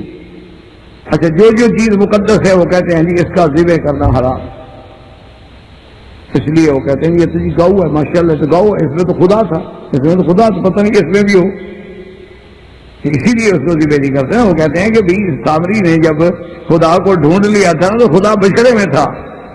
گائے کے بچڑے میں تھا، تو آخر نسل تو وہی ہے نا، پتہ نہیں وہ خدا ادھر بھی آ گیا ہو، کیونکہ وہ جنم کے قائل ہے نا، ایک جنم، دوسرا جنم، تیسرا جنم، اور پھر وہ تناسخ کے قائل ہیں، تناسخ ارواح کے قائل ہیں، وہ پھر حلول کے قائل ہیں کہ ابا مر گیا ہے لیکن اس کی جو روح تھی نا وہ کعبے میں آ گئی، اسی لیے وہ کہتے ہیں صبح کعبہ آ کے کہاں کہاں کرتے ہیں، یہ دراصل کعبہ نہیں باپ ہوتا ہے اس کا، وہ کہتے ہیں کہ وہ آتا ہے تو ہم روٹی چھوٹی ڈالتے ہیں، اس کو دو خاک ہو کے چلا جاتا ہے۔ اچھا کبھی باپ جو ہے کتے کی روح میں آ جاتا ہے، اس کے جون میں آ جاتا ہے، کبھی بلی کے جون میں آ جاتا ہے، تو کہتے ہیں کہ بھی اصل میں باپ تو ہمارا وہی تھا، وہ تو مر گیا لیکن اس کی روح جو ہے نا اس نے اپنا جون بدل کے اس کے اندر گھس گئی، اب گویا یہ کتا نہیں رہا، یہ اس کا باپ ہے، یہ کعبہ نہیں رہا گویا کہ اس کا باپ ہے، تو اس لیے وہ اس کا بڑا احترام کرتے ہیں۔ تو بہرحال کہنے کا مقصد یہ تھا کہ حضرت موسیٰ علیہ السلام کو بھی جوش آنے فرمایا ما ادل گیا آسان ہی، اور تمہیں کس بات نے گمراہ کیا، کیسے تمہارے دماغ میں یہ بات آئی بدبخت؟ اس نے کہا حضرت موسیٰ علیہ السلام اگر سچی بات پوچھتے ہو تو بات یہ ہے کہ میری پرورش جو کی ہے تو اللہ کے فرشتے نے کی، حضرت جبریل علیہ السلام، اور جبریل علیہ السلام جب تشریف لاتے تھے تو ایک گھوڑی پہ سوار ہو کے آتے تھے میرے پاس غار میں، اور مجھے کھلا پلا کے واپس جاتے، پھر گھوڑی پہ بیٹھ جاتے اور واپس جاتے، تو گھوڑی کا جہاں جہاں قدم پڑتا تھا نا وہ جگہ سبز ہو جاتی تھی، وہاں سبزہ نکلا تھا مٹی سے، اور بالکل خشک زمین ہے، آباد سبز ہو رہی ہے، یہاں قدم پڑا سبز ہو گیا، یہاں قدم پڑا سبز ہو گیا۔ تو میں سوچتا رہا کہ بھئی اس گھوڑی کے پاؤں کے اثرات کوئی ایسے ہیں یا جبریل علیہ السلام کی سواری کے اثرات ایسے ہیں کہ یہ مردہ چیز کو بھی زندہ کر دیتی ہے، اسی لیے تو جبریل کا نام روح الامین ہے نا، کیونکہ وہ بھی تو ایسی چیز لانے والا ہے نا جو مردہ چیزوں کو زندہ کرتی ہے۔ تو اس نے کہا فَبَصَرْتُ بِمَا لَمْ يَبْصِرُوا بِهِ، میں نے وہ دیکھا جو تم لوگوں نے نہیں دیکھا، فَقَبَضْتُ قَبْضَةً مِّنْ أَثَرِ الرَّسُولِ، میں نے اس قاصد کے اس فرشتے کے پاؤں کی مٹی اٹھا کے چھپا کے رکھ لی، اور پھر میرے خیال میں آیا کہ بچڑا بناؤ، بچڑا بنا کے میں نے جو مٹی ڈالی تو زندہ ہو گیا، تو بامبا کرنے لگ گیا، کیونکہ وہ تو مردہ زندہ ہونا تھا۔ تو موسیٰ علیہ السلام نے کہا اچھا بدبخت یہ تمہارے دماغ میں آیا ہے، انہوں نے کہا اچھا میں تمہیں بھی اور تمہارے خدا کو بھی ٹھیک کر۔ تو موسیٰ علیہ السلام نے اس بچڑے کو توڑ دیا، ریزہ ریزہ کر دیا، آگ میں جلا دیا، جلوا دیا، اور کہا بچاؤ اپنے خدا کو، یا خدا سے کہو کہ تمہیں بچائے، اور اس کو ایسی سزا دی کہ انہوں نے کہا کہ دیکھو بات سنو، تم نے سارے لوگوں کو شرک پہ جمع کیا ہے، میں تمہارے لیے ایسی بد دعا کرتا ہوں کہ تو بھاگتا رہے گا اور لوگوں سے کہے گا لا مثال مجھے ہاتھ نہ لگانا، کیونکہ سامری کو ایک ایسی بلا چمٹ گئی کہ کوئی بندہ اس کو ہاتھ لگاتا تھا فوراً 104 کا بخار ہو جاتا تھا، تو اس لیے وہ تو پھر بخار میں تڑپتا رہتا، اب بخار اتر رہا ہے کسی اور آدمی نے لیا السلام علیکم تو پھر اس کو بخار ہو گیا، تو اس لیے وہ دور سے چیختا تھا بھائی میرے قریب بنانا، مجھے ہاتھ نہ لگا، لا مثال مجھے نہ چھونا، بس دور سے کھڑے ہو کے بات کرو، ہاتھ مجھے مت لگاؤ۔ اللہ نے ایسی سزا دی کہ جب تک زندہ رہا بھاگتا رہا کہ کوئی مجھے ہاتھ نہ لگا سکے۔ تو بہرحال تو اب جناب موسیٰ علیہ السلام کریں فما ازلّا کا کافی خطاب ہے، تم جو پڑھ رہے ہو تم بھی سامری کو خطاب کر رہے ہو، وہاں تو خطاب ہو رہا ہے۔ اچھا فرعون پوچھ رہا ہے کہ من ربکما، کون ہے رب تمہارا، خطاب ہے، تو کیا ہم جب یہ آیتیں پڑھتے ہیں تو ہم بھی پوچھ رہے ہوتے؟ اس لیے بات کو سمجھو کہ اللہ کے سارے قرآن میں جیسے اللہ نے حضور کو حکم دیا وَلَا تُطِعِ الْكَافِرِينَ وَالْمُنَافِقِينَ وَدَعْ أَذَاهُمْ وَتَوَكَّلْ عَلَى اللَّهِ وَكَفَى بِاللَّهِ وَكِيلًا۔ میرا مدری کبھی کافر اور منافقوں کی بات نہیں۔ يا أيها النبي لم تحرم ما أحل الله لك تبتغي مرضات أزواجك والله غفور رحيم۔ اے میرے نبی کیوں تم نے حرام کیا جس کو میں نے حلال کیا؟ تو کیا ہم بھی نبی کو کہہ رہے ہیں ایسی بات؟ تو مانا سمجھو کہ اللہ کا قرآن ہے، اللہ نے نبی سے فرمایا، نبی نے اللہ کو عرض کیا، موسیٰ علیہ السلام نے فرعون سے فرمایا، فرعون نے موسیٰ علیہ السلام کو جواب دیا، موسیٰ علیہ السلام نے سامری کو فرمایا، سامری نے موسیٰ علیہ السلام کو جواب دیا، ان سارے واقعات کو قرآن نے نقل کیا ہے، اور ہم وہی الفاظ بطور نقل پڑھ رہے ہیں، یعنی ہم وہی لفظ ہیں اسی کو پڑھ رہے ہیں اور اللہ ہمیں اجر دے رہا ہے، ورنہ ہماری کیا طاقت ہے کہ ہم نبی کو کہیں کہ اے نبی آپ نے کیوں حرام کیا؟ اسی طرح وہ معراج والی رات جو حضور کو تحفہ ملا ہے، ہر مسلمان نماز میں وہی الفاظ دہرا رہا ہے کہ جو اللہ نے فرمایا اس سے ایک لفظ ادھر ادھر نہ کرو، بس جو حضور نے کہا اور جو اللہ نے فرمایا اسی طرح عین نماز میں ہم دہراتے رہیں، تاکہ قیامت تک ہماری نماز جو ہے وہ بھی نمونہ بن جائے نماز محمد مصطفیٰ صلی اللہ علیہ وسلم کا۔ تو یہاں یہ بحث نہیں ہوگی کہ کاف خطاب ہے یا حضور حاضر ہیں یا حضور موجود ہیں یا حضور موجود نہیں ہیں، بلکہ یہاں تو وہی الفاظ مبارک دہرائے جائیں گے۔ اب جیسے اذا جاءک المنافقون قالوا نشهد انک لرسول اللہ، ہم تو وہی قرآن پڑھیں گے۔ اب بات ہو رہی ہے منافقوں کے بارے میں، بات ہو رہی ہے عبداللہ ابن ابی کے بارے میں، بات ہو رہی ہے عبداللہ ابن نبتل کے بارے میں، بات ہو رہی ہے رفاع ابن قیدی کے بارے میں، لیکن ہم تو نقل کر رہے ہیں، ہم تو صرف ان الفاظ مبارک کو نقل کرتے ہیں۔ اچھا ویسے ایک بات دیکھیں کہ اللہ نے جو قرآن میں فرمایا ہے کہ نوح علیہ السلام نے یہ دعا مانگی، تو نوح علیہ السلام کی تو زبان عربی تھی ہی نہیں۔ بات کو سمجھیں کہ نوح علیہ السلام نے دعا مانگی تھی نا کہ رب لا تذر علی الارض من الکافرین دیارا، میرا اللہ اب کافروں کا کوئی گھر نہ بچے، اللہ کافروں پہ اپنا قہر نازل کر دے۔ اللہ کافرینوں نے تو مجھے 950 سال میں نے دعوت کی ہے لیکن یہ نہیں مانتے۔ تو جب نوح علیہ السلام نے یہ دعا کی تھی تو نوح علیہ السلام کی زبان تو عربی ہے ہی نہیں۔ نوح علیہ السلام کے زمانے میں تو زبان یہ عبرانی ہے یا سریانی ہے، تو معنی یہ ہے کہ نوح علیہ السلام نے تو اپنی زبان میں بات کی، لیکن اللہ تبارک و تعالیٰ نے عربی میں اسی بات کو نقل کر کے محمد مصطفیٰ صلی اللہ علیہ وسلم کو بتلا دیا۔ اسی طرح ہم بھی وہ قرآن پڑھ رہے ہیں۔ یہ معنی نہیں کہ قرآن میں جہاں اللہ نے حضور کو حکم دیا ہے یہاں امر کا صیغہ ہے۔ اللہ نے فرمایا قم اللیل یا ایھا المزمل قم اللیل الا قلیلا، حضور کھڑے ہو جاؤ، کھڑے ہو جاؤ، ساری رات میری عبادت کرو، بولو تھوڑی سی رات آرام کر لو۔ تو کیا ہم حضور کو آرڈر کر رہے ہیں کہ کھڑے ہو جاؤ، یا ہم صرف ان الفاظ کو نقل کر رہے ہیں؟ ہم ان الفاظ کو برکت کے لیے تلاوت کر رہے ہیں، ورنہ ہماری کیا طاقت کہ ہم سرکار دو عالم سیدنا محمد مصطفیٰ امام الانبیاء علیہ الصلوۃ والتسلیم کو کوئی امر کر سکیں یا آپ کو ہم کوئی آرڈر کر سکیں؟ ہم تو وہ بات صرف دہرا رہے ہیں، وہ بات صرف ہم نقل کر رہے ہیں جس کو دنیا کی کوئی طاقت نہیں جانتی۔ اسی طرح آپ دیکھ رہے ہیں کہ سارے قرآن مقدس کو آپ کھول کے دیکھ، سارے قرآن کو الف سے لے کر یہ تک دیکھ رہے ہیں۔ مثلا نوح علیہ السلام ہے، جب اللہ نے حکم دے دیا، اللہ نے فرمایا کہ اچھا نوح علیہ السلام ٹھیک ہے آپ کی دعا منظور ہو گئی، اب آپ کی قوم جو ہے جو ایمان لا چکے اس کے بعد کوئی ایمان نہیں لائے گا اور ہم ان پر عذاب بھیجیں گے، تم کشتی تیار۔ اللہ نے حکم وسن الفلق پہ آ گئے، تو کیا ہم نوح علیہ السلام کو ہم حکم دے رہے ہیں کہ کشتی بناؤ؟ امر کا صیغہ ہم یہ عمل کر رہے ہیں۔ اچھا اب نوح علیہ السلام کشتی بنا رہے ہیں اور نوح علیہ السلام نے اللہ سے سوال کیا کہ یا اللہ کشتی تو میں بنا رہا ہوں، اچھا تو مجھے پتہ کیسے لگے گا کہ اس دن پانی آ رہا ہے کہ تاکہ ہم کشتی میں پہلے بیٹھ جائیں؟ ایسے نہ ہونے کہ پانی پہلے آ جائے کشتی وہاں رکھی رہے، نعوذ باللہ ہم تو ڈوب جائیں، تو ہمیں کیسے پتہ لگے؟ اللہ نے فرمایا اچھا آپ کے لیے ایک نشانی آپ بتلا دیتے ہیں۔ نوح علیہ السلام یہ تمہارے گھر میں جو تندور ہے نا جس میں آگ جلا کے روٹی پکاتے ہو؟ میں کہا ہاں اللہ نے کہا جب تندور سے پانی کا چشمہ پھوٹ نکلے نا بس سمجھ لینا کہ طوفان آ رہا ہے، جلدی سے کشتی میں بیٹھ جائیں۔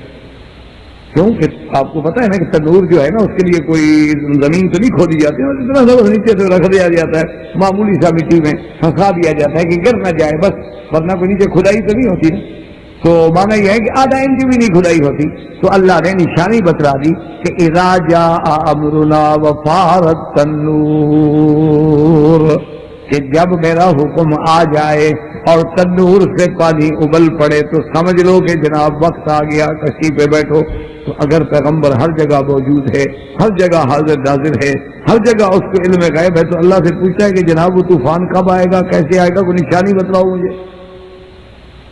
عالم الغیب اور حاضر ناظر بھی نشانیاں مانگتے۔ اچھا چلو طوفان آ گیا، گزر گیا۔ کتابوں میں لکھا ہے کہ اب نوح علیہ السلام تو کشتی میں بیٹھے، نوح علیہ السلام نے کہا کہ بھی اب کیسے پتا کریں کہ بھی طوفان ختم ہو گیا، تھم گیا، پانی اتر گیا یا ابھی طرح پانی کھڑا ہوا ہے، کریں کیا؟ تو آپ نے کہا کہ ایسا کرتے ہیں کہ کسی پرندے کو بھیجتے ہیں۔ تو آپ نے کوے کو بھیجا، مفسرین نے لکھا ہے کوے کو بھیجا۔ اسی لیے شاید آج کل بھی لوگوں کو کوا جو ہے نا اچھا خاصا تعلق ہے لوگوں کا، صبح صبح کوا آواز ہے نا، کہتے ہیں آج ہمارے گھر میں مہمان آ رہا ہے، کوا بول رہا ہے۔ کوئی اثر ابھی تک موجود ہے اولاد کہ جی کوا کہاں کر رہا ہے؟ انہوں نے کہا جی آج ضرور مہمان ہے۔ آج ایک میری آنکھ بھی پھڑک رہی، انہوں نے کہا جی یہ اگر تو دائیں پھڑک رہی ہے تو پھر تو خیر، اور بائیں پھڑک رہی ہے تو ٹھیک۔ انہوں نے کہا جب یار آج تو ہاتھوں میں معلوم ہو رہا ہے کیسا ہے۔ یہ مسلمانوں کے عقیدے ہیں یا میراثیوں کے عقیدے؟ انا للہ و انا الیہ راجعون۔ یعنی میں تو سچی بات ہے، شاہ ولی اللہ کی جو بات پڑھتا ہوں نا، مجھے واقعی دل کو لگتی ہے کہ اگر اللہ پاک آج ابو جہل اینڈ کمپنی کو دوبارہ زندہ کر دے اور وہ ہماری برادری کو دیکھیں وہ تو کان پکڑ کے بھاگ جائیں، وہ کہیں یہ شرک تو ہمارے باپ کو بھی نہیں آتا تھا جو ان نے شروع کیا ہوا۔ وہ کہیں گے یہ جو شرک کی قسمیں ہیں نا یہ تو ہمارے باپ دادے کو بھی نہیں آتی، یہ کوئی نرالی قوم۔ اب جناب انہوں نے کوے کو بھیجا۔ اچھا کوا بدبخت جب بھیجا جائے، اذا کان الامام غراب قوم، جس قوم کا امام کوا ہو تو اس نے تو وہیں لے جانا ہے نا جہاں گندگی پڑی ہوگی، اور کہاں لے جائے؟ وہ جو گیا وہ اپنے کھانے پینے میں لگ گیا، واپس آیا ہی نہیں نوح علیہ السلام کے پاس۔ اس کے بعد کہتے ہیں کہ آپ نے پھر کبوتر کو بھیجا۔ اسی لیے شاید آج تک کبوتر سے بھی پیغام بازی کا کام لیا جاتا ہے۔ آج کل بھی کبوتر کے گلے میں خط لکھ کے ڈال دیتے ہیں اور وہ پیغام لے جاتا ہے، اور بعض کبوتر اسی لیے سدھائے جاتے ہیں، یعنی ٹریننگ دی جاتی ہے ان کو، باقاعدہ ان کو بھیجا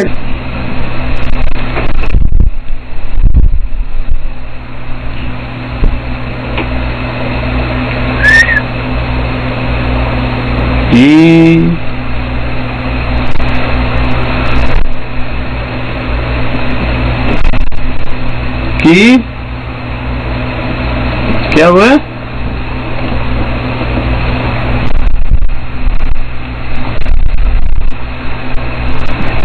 کون سی بات اچھی ہے؟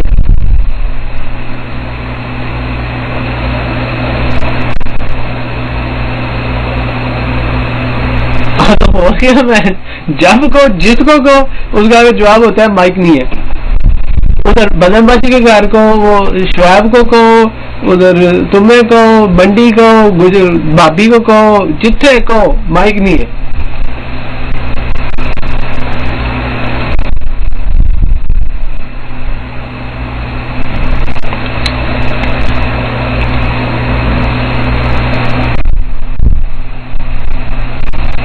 پھر جی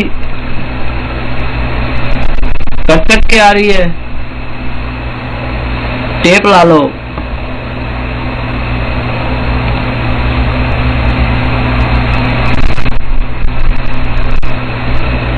ٹیپ لا لو، ٹھیک ہو جائے گی۔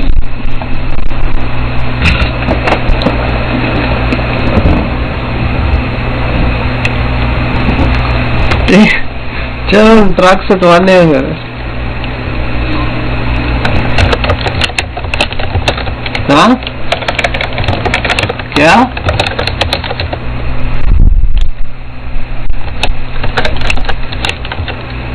M3 نو کی ہوا؟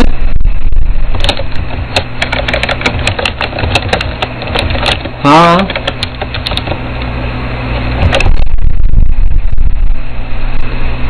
کسی کی تھی یار، بیچنی تھی تو اس لیے وہ میرے پاس تھی۔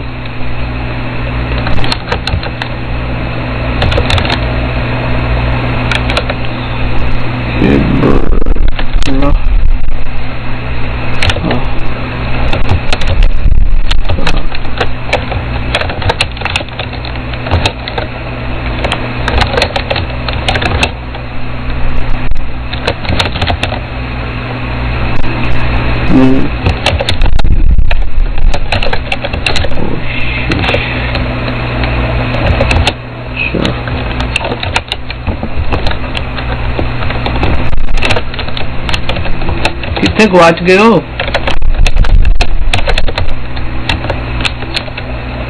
ہلو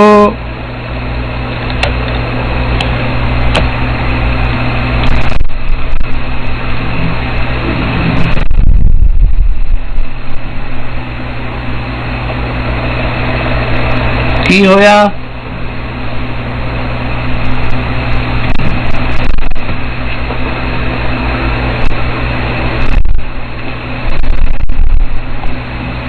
بھائی جان کی کہہ رہے ہو؟ اونچی بولو.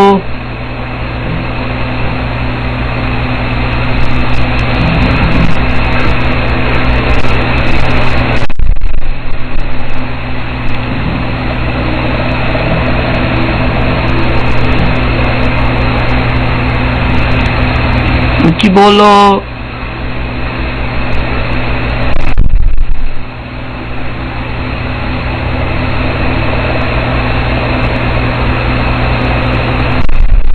عمر صاحب آرام فرما رہے.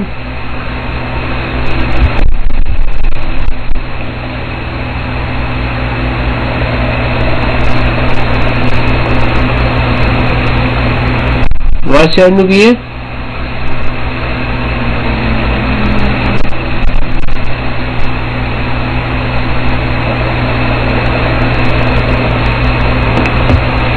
اچھا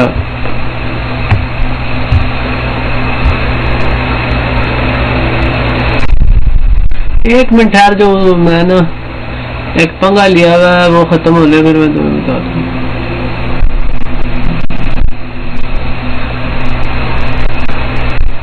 اور جی بڑی ٹیبل پہ پٹھے لیتے ہو.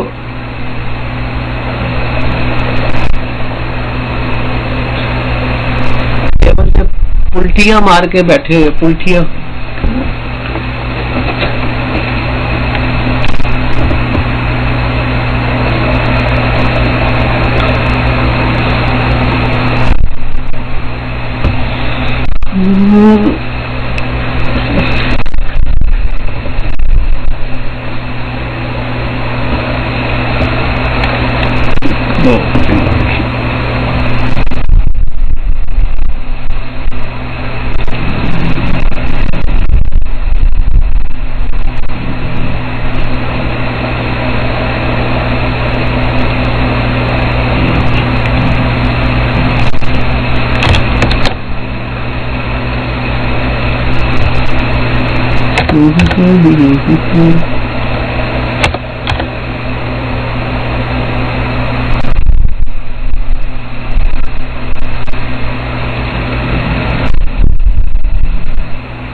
کتنے پیدل گئے ہو؟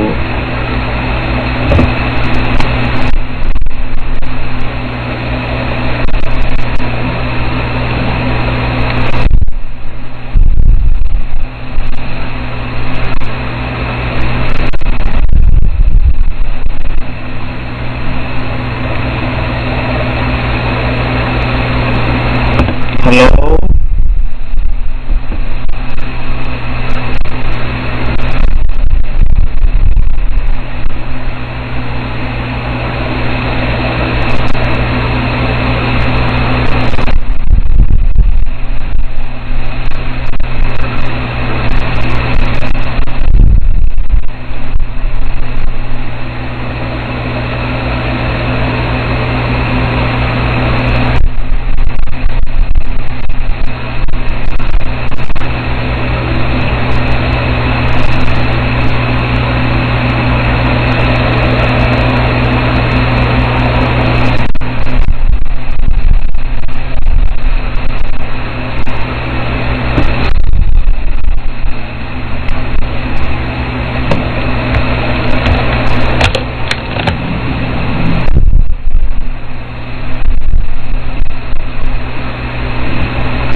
ایک قلب سلیم والے کے لیے ایک بات قرآن میں آ گئی، بس بات ختم ہوگی، اس کے بعد تو دلیل مانگنا عقل کی بات ہی نہیں۔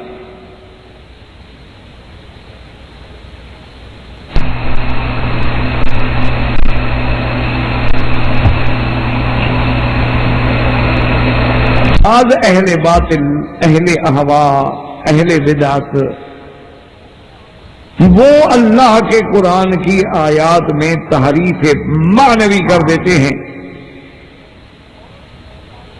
اور اللہ کے نبی کے فرمان میں تحریف معنوی کر دیتے ہیں، اور پھر اپنے باطل عقائد کو سچا کرنے کے لیے بعض صوفیاء کا کلام پیش کرتے ہیں۔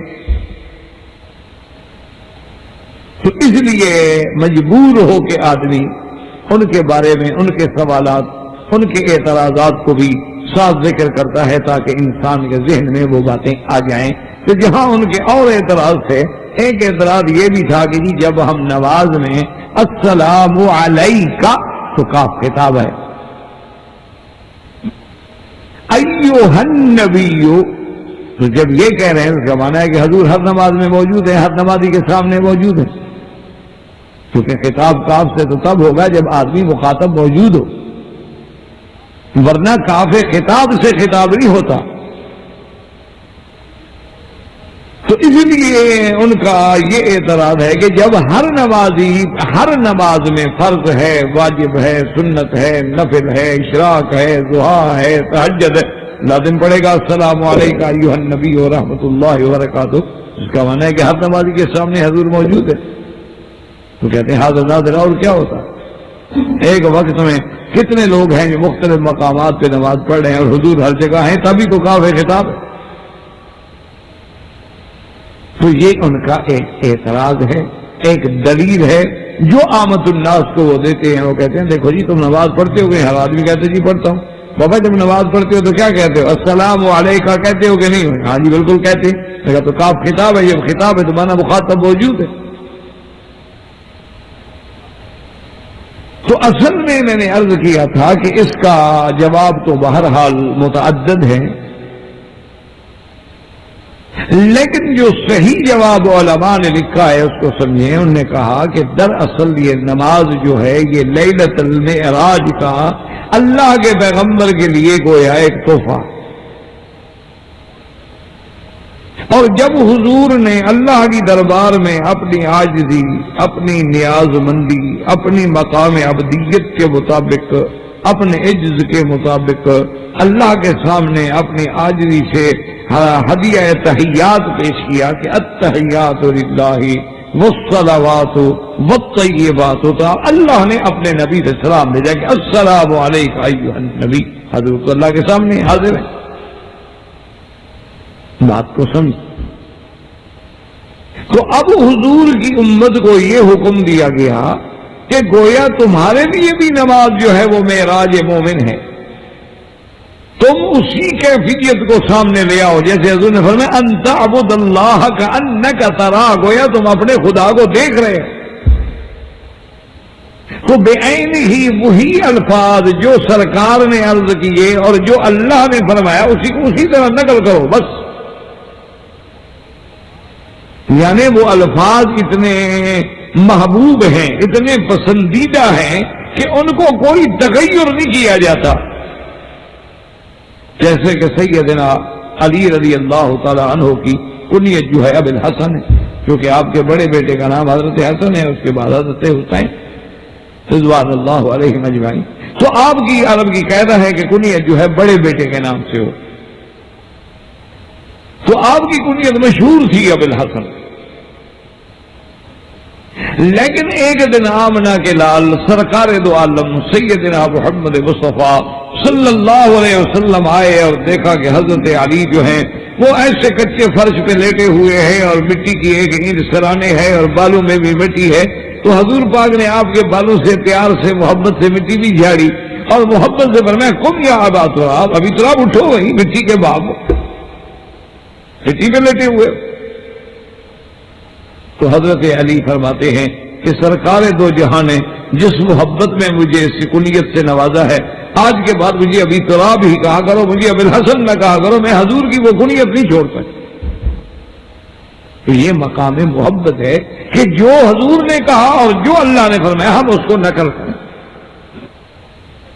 یہاں یہ بحث نہیں ہوگی کہ کیا حضور ہمارے سامنے ہے یا نہیں. جیسے ہم اپنے کسی عزیزوں کو خط لکھتے ہیں، شروع کرتے ہیں السلام علیکم، یہ تو کتاب ہے، وہ سامنے موجود نہیں ہے. معنی یہ ہوتا ہے کہ جب وہ خط پڑھیں گے تو گویا کتاب ہو جائے گا. اسی طرح جب ہم حضور صلی اللہ علیہ وسلم پہ پڑھیں گے السلام علیکہ ایھا النبی، تو جب اللہ تبارک و تعالیٰ ان کو ہمارے صلاۃ و سلام پیش کریں گے تو خطاب ہو جائے گا. یہ معنی نہیں کہ حضور نماز میں سامنے بیٹھے ہیں. اس لیے اچھا اسی طرح آپ دیکھیں کہ قرآن میں ہے اللہ فرماتے ہیں وما تلک بیمینک یا موسیٰ، خطاب ہے. اب ہم جو قرآن پڑھ رہے ہیں ہمارے سامنے موسیٰ علیہ السلام ہیں. اچھا موسیٰ علیہ السلام فرعون کو کہتے ہیں وَإِنِّي لَأَظُنُّكَ کا خطاب یا فرعون مَثْبُورًا. اب ہم جو پڑھ رہے ہیں تو فرعون بھی ہر جگہ موجود ہے. اسی طرح حضور صلی اللہ علیہ وسلم نے جب بادشاہوں کو خط لکھا تو اس میں سب سے پہلی عبارت جو لکھی گئی کہ ادعوک بدعایت الاسلام، میں تم کو اسلام کی دعوت دیتا ہوں. تو اب وہ بادشاہ حضور کے سامنے حاضر ناظر موجود تھے. حضور تو اوقاف خطاب سے ادعوک. اچھا اسی طرح مثلا اب ہم قرآن میں پڑھتے ہیں کہ یا اہل الکتاب تعالوا الى کلمۃ سواء بیننا. تو کیا اہل کتاب ہمارے سامنے ہم پڑھتے ہیں یا ایھا المزمل قم اللیل الا قلیلا. فرماتے ہیں اللہ قرآن میں یا ایھا المدثر قم فانذر. يا أيها النبي لم تحرم ما أحل الله لك تبتغي مرضات أزواجك والله غفور رحيم. يا أيها النبي إذا طلقتم النساء. سب یا أيها النبی. تو کیا ہمارے سامنے اللہ نے جو قرآن، ورنہ ہم اللہ کے نبی کو کہہ سکتے ہیں کہ اے نبی آپ نے کیوں حرام کو حلال کو حرام کیا. معنی یہ ہے کہ اللہ کا کلام ہے، ہم تو صرف اس کو نقل کر رہے ہیں. تو اسی طرح نماز میں بھی السلام علیک ایھا النبی ورحمۃ اللہ وبرکاتہ. اور نماز تو خالص عبادت ہے اللہ کی، جس میں غیر اللہ کی طرف ذرا سا بھی میلان ہو جائے تو ریا ہو جائے گا.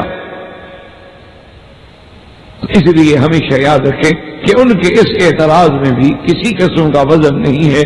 بہرحال وہ لوگوں کے عقائد کو خراب کرنے کے لیے اس کو بڑا مثالیں لگا لگا کر اور بڑے سگرے کبرے اپنے گھر سے بنا کے خود ہی نتیجے مرتب کرتے رہتے ہیں، ورنہ حقیقت کچھ بھی نہیں ہے. یہ تو اللہ کا ایک حکم ہے، وہی نماز ہے، وہی انداز ہے، وہی خطابات خطاب خداوندی ہے، وہی نیاز محمدی ہے، اور ہم اس کو انہی الفاظ میں نقل کرتے ہیں. اسی طرح وہ لوگوں کو اپنے راستے سے ہٹانے کے لیے اور علماء حق کو پریشان کرنے کے لیے ایک اور بھی دلیل دیتے ہیں. وہ کہتے ہیں کہ جی ایک حدیث مبارک میں ہے کہ حضور سرکار دو عالم صلی اللہ علیہ وسلم فرماتے ہیں ان اللہ زوالی الارض فرأیت مشارقها ومغاربها. اللہ نے پوری زمین کے دونوں کنارے پکڑ کے لپیٹ کے میرے سامنے کر دیے، میں نے مشرق و مغرب سب کچھ دیکھ لیا.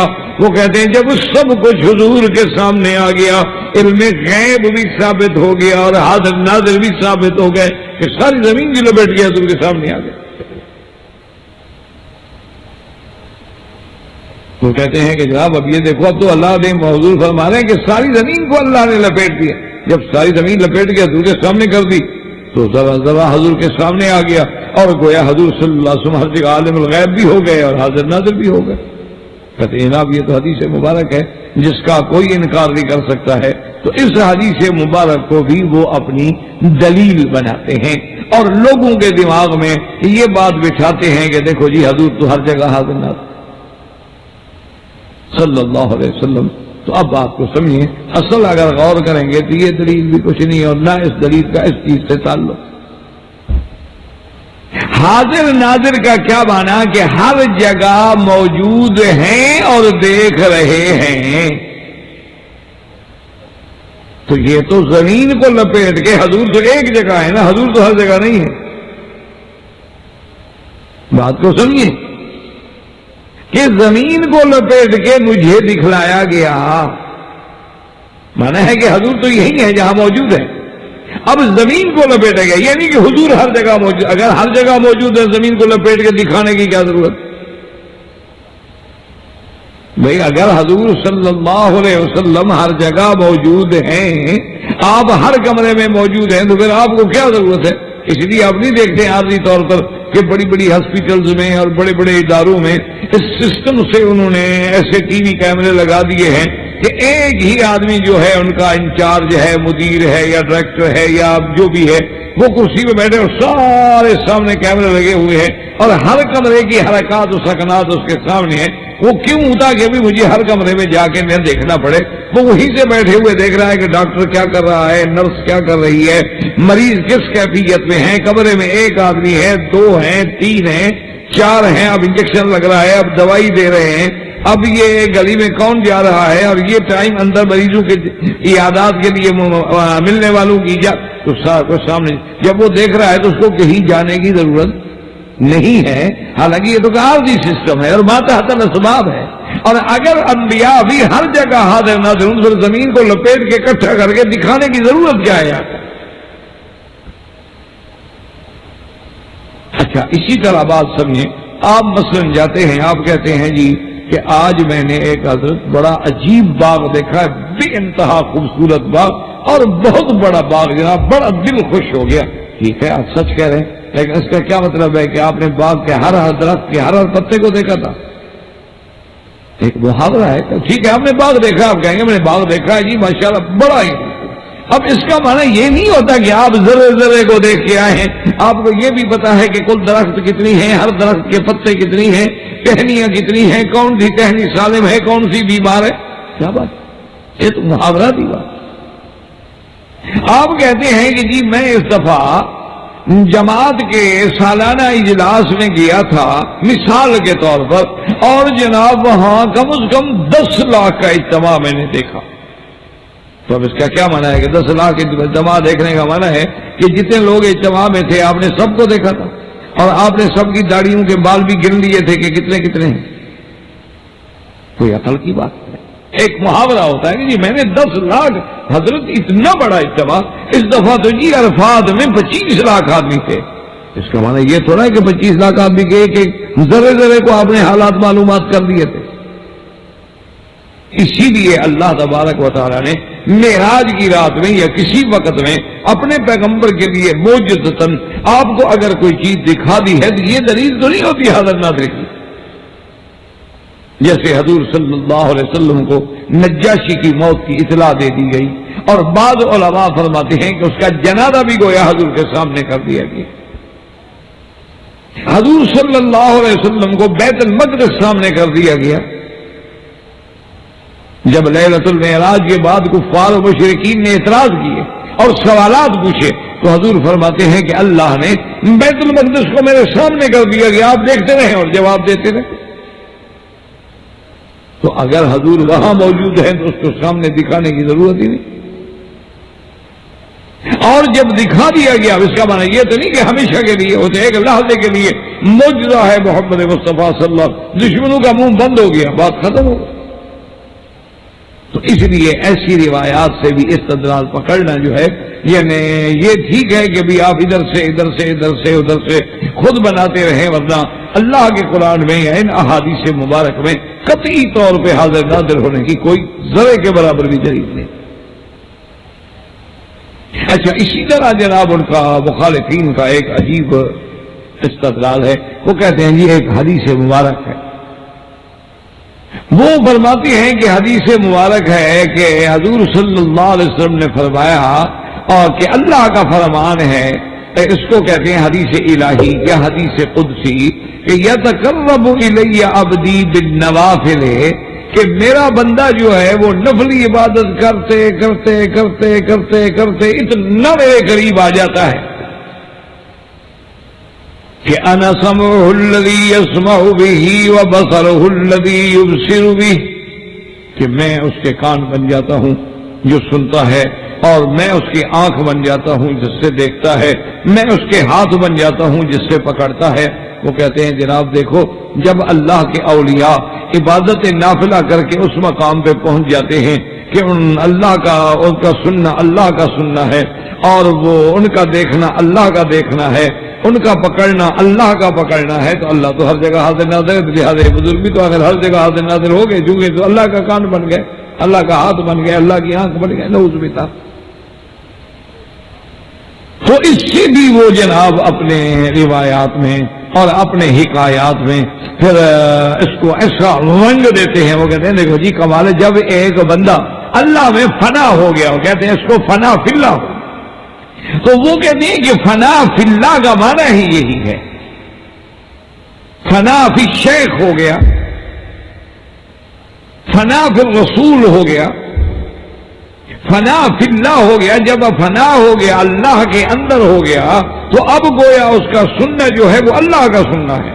وہ کہتے ہیں حدیث مبارک ہے کہ یتقرب الی عبدی بالنوافل، میری طرف بندہ میری نفلی عبادت، چونکہ فرض تو سب کے لیے ہے نا، فرائض تو سب نے پڑھنے ہیں، لیکن نفلی عبادات کرتے کرتے کرتے اس مقام پہ پہنچ جاتا ہے کہ سمعہ الذی یسمع بہ وبصرہ الذی یبصر بہ ویدہ الذی یبطش بہا، میں اس کا آنکھ بن جاتا ہوں، میں اس کا کان بن جاتا ہوں، میں اس کا ہاتھ بن جاتا ہوں۔ وہ کہتے ہیں کہ جی اس سے بڑی دلیل کیا ہو سکتی ہے کہ وہ اللہ کا ولی جب اللہ کے اندر فنا ہو جاتا ہے تو حاضر ناظر ہو جاتا ہے ہر جگہ۔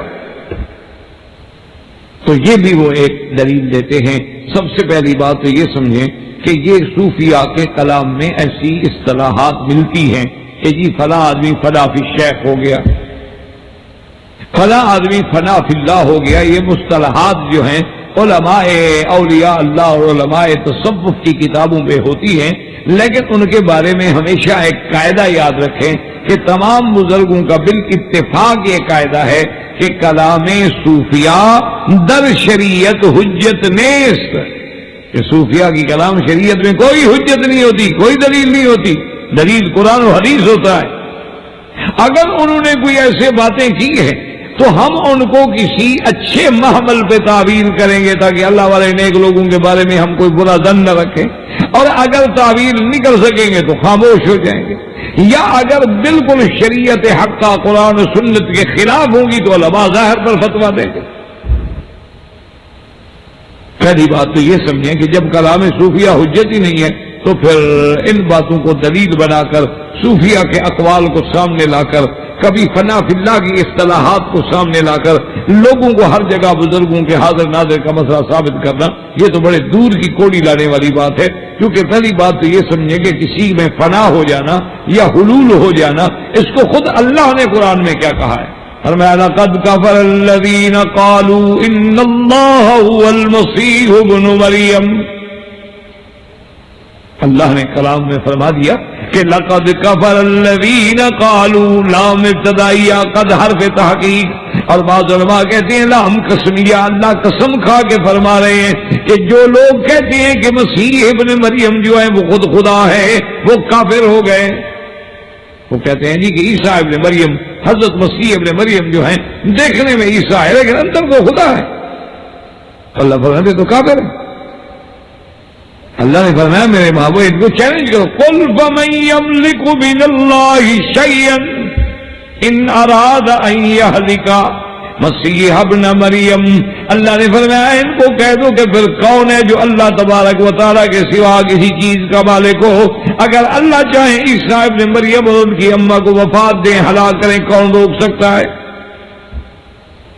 تو سب سے پہلے تو یہ سمجھیں کہ یہ عقیدہ رکھنا کہ خدا کسی میں حلول کر جاتا ہے یہ تو کفر ہے، اور یہی عقیدہ نعوذ باللہ بعض فرق روافض کا ہے، وہ بھی یہ کہتے ہیں کہ ظاہر میں سیدنا علی ہے لیکن اللہ ہے، اس لیے وہ کہتے ہیں کہ من کو مولا علی ہے، معنی کیا ہے کہ بظاہر تو علی ہے لیکن مولا جی حلول کر کے لہذا آپ ہی مولا ہے۔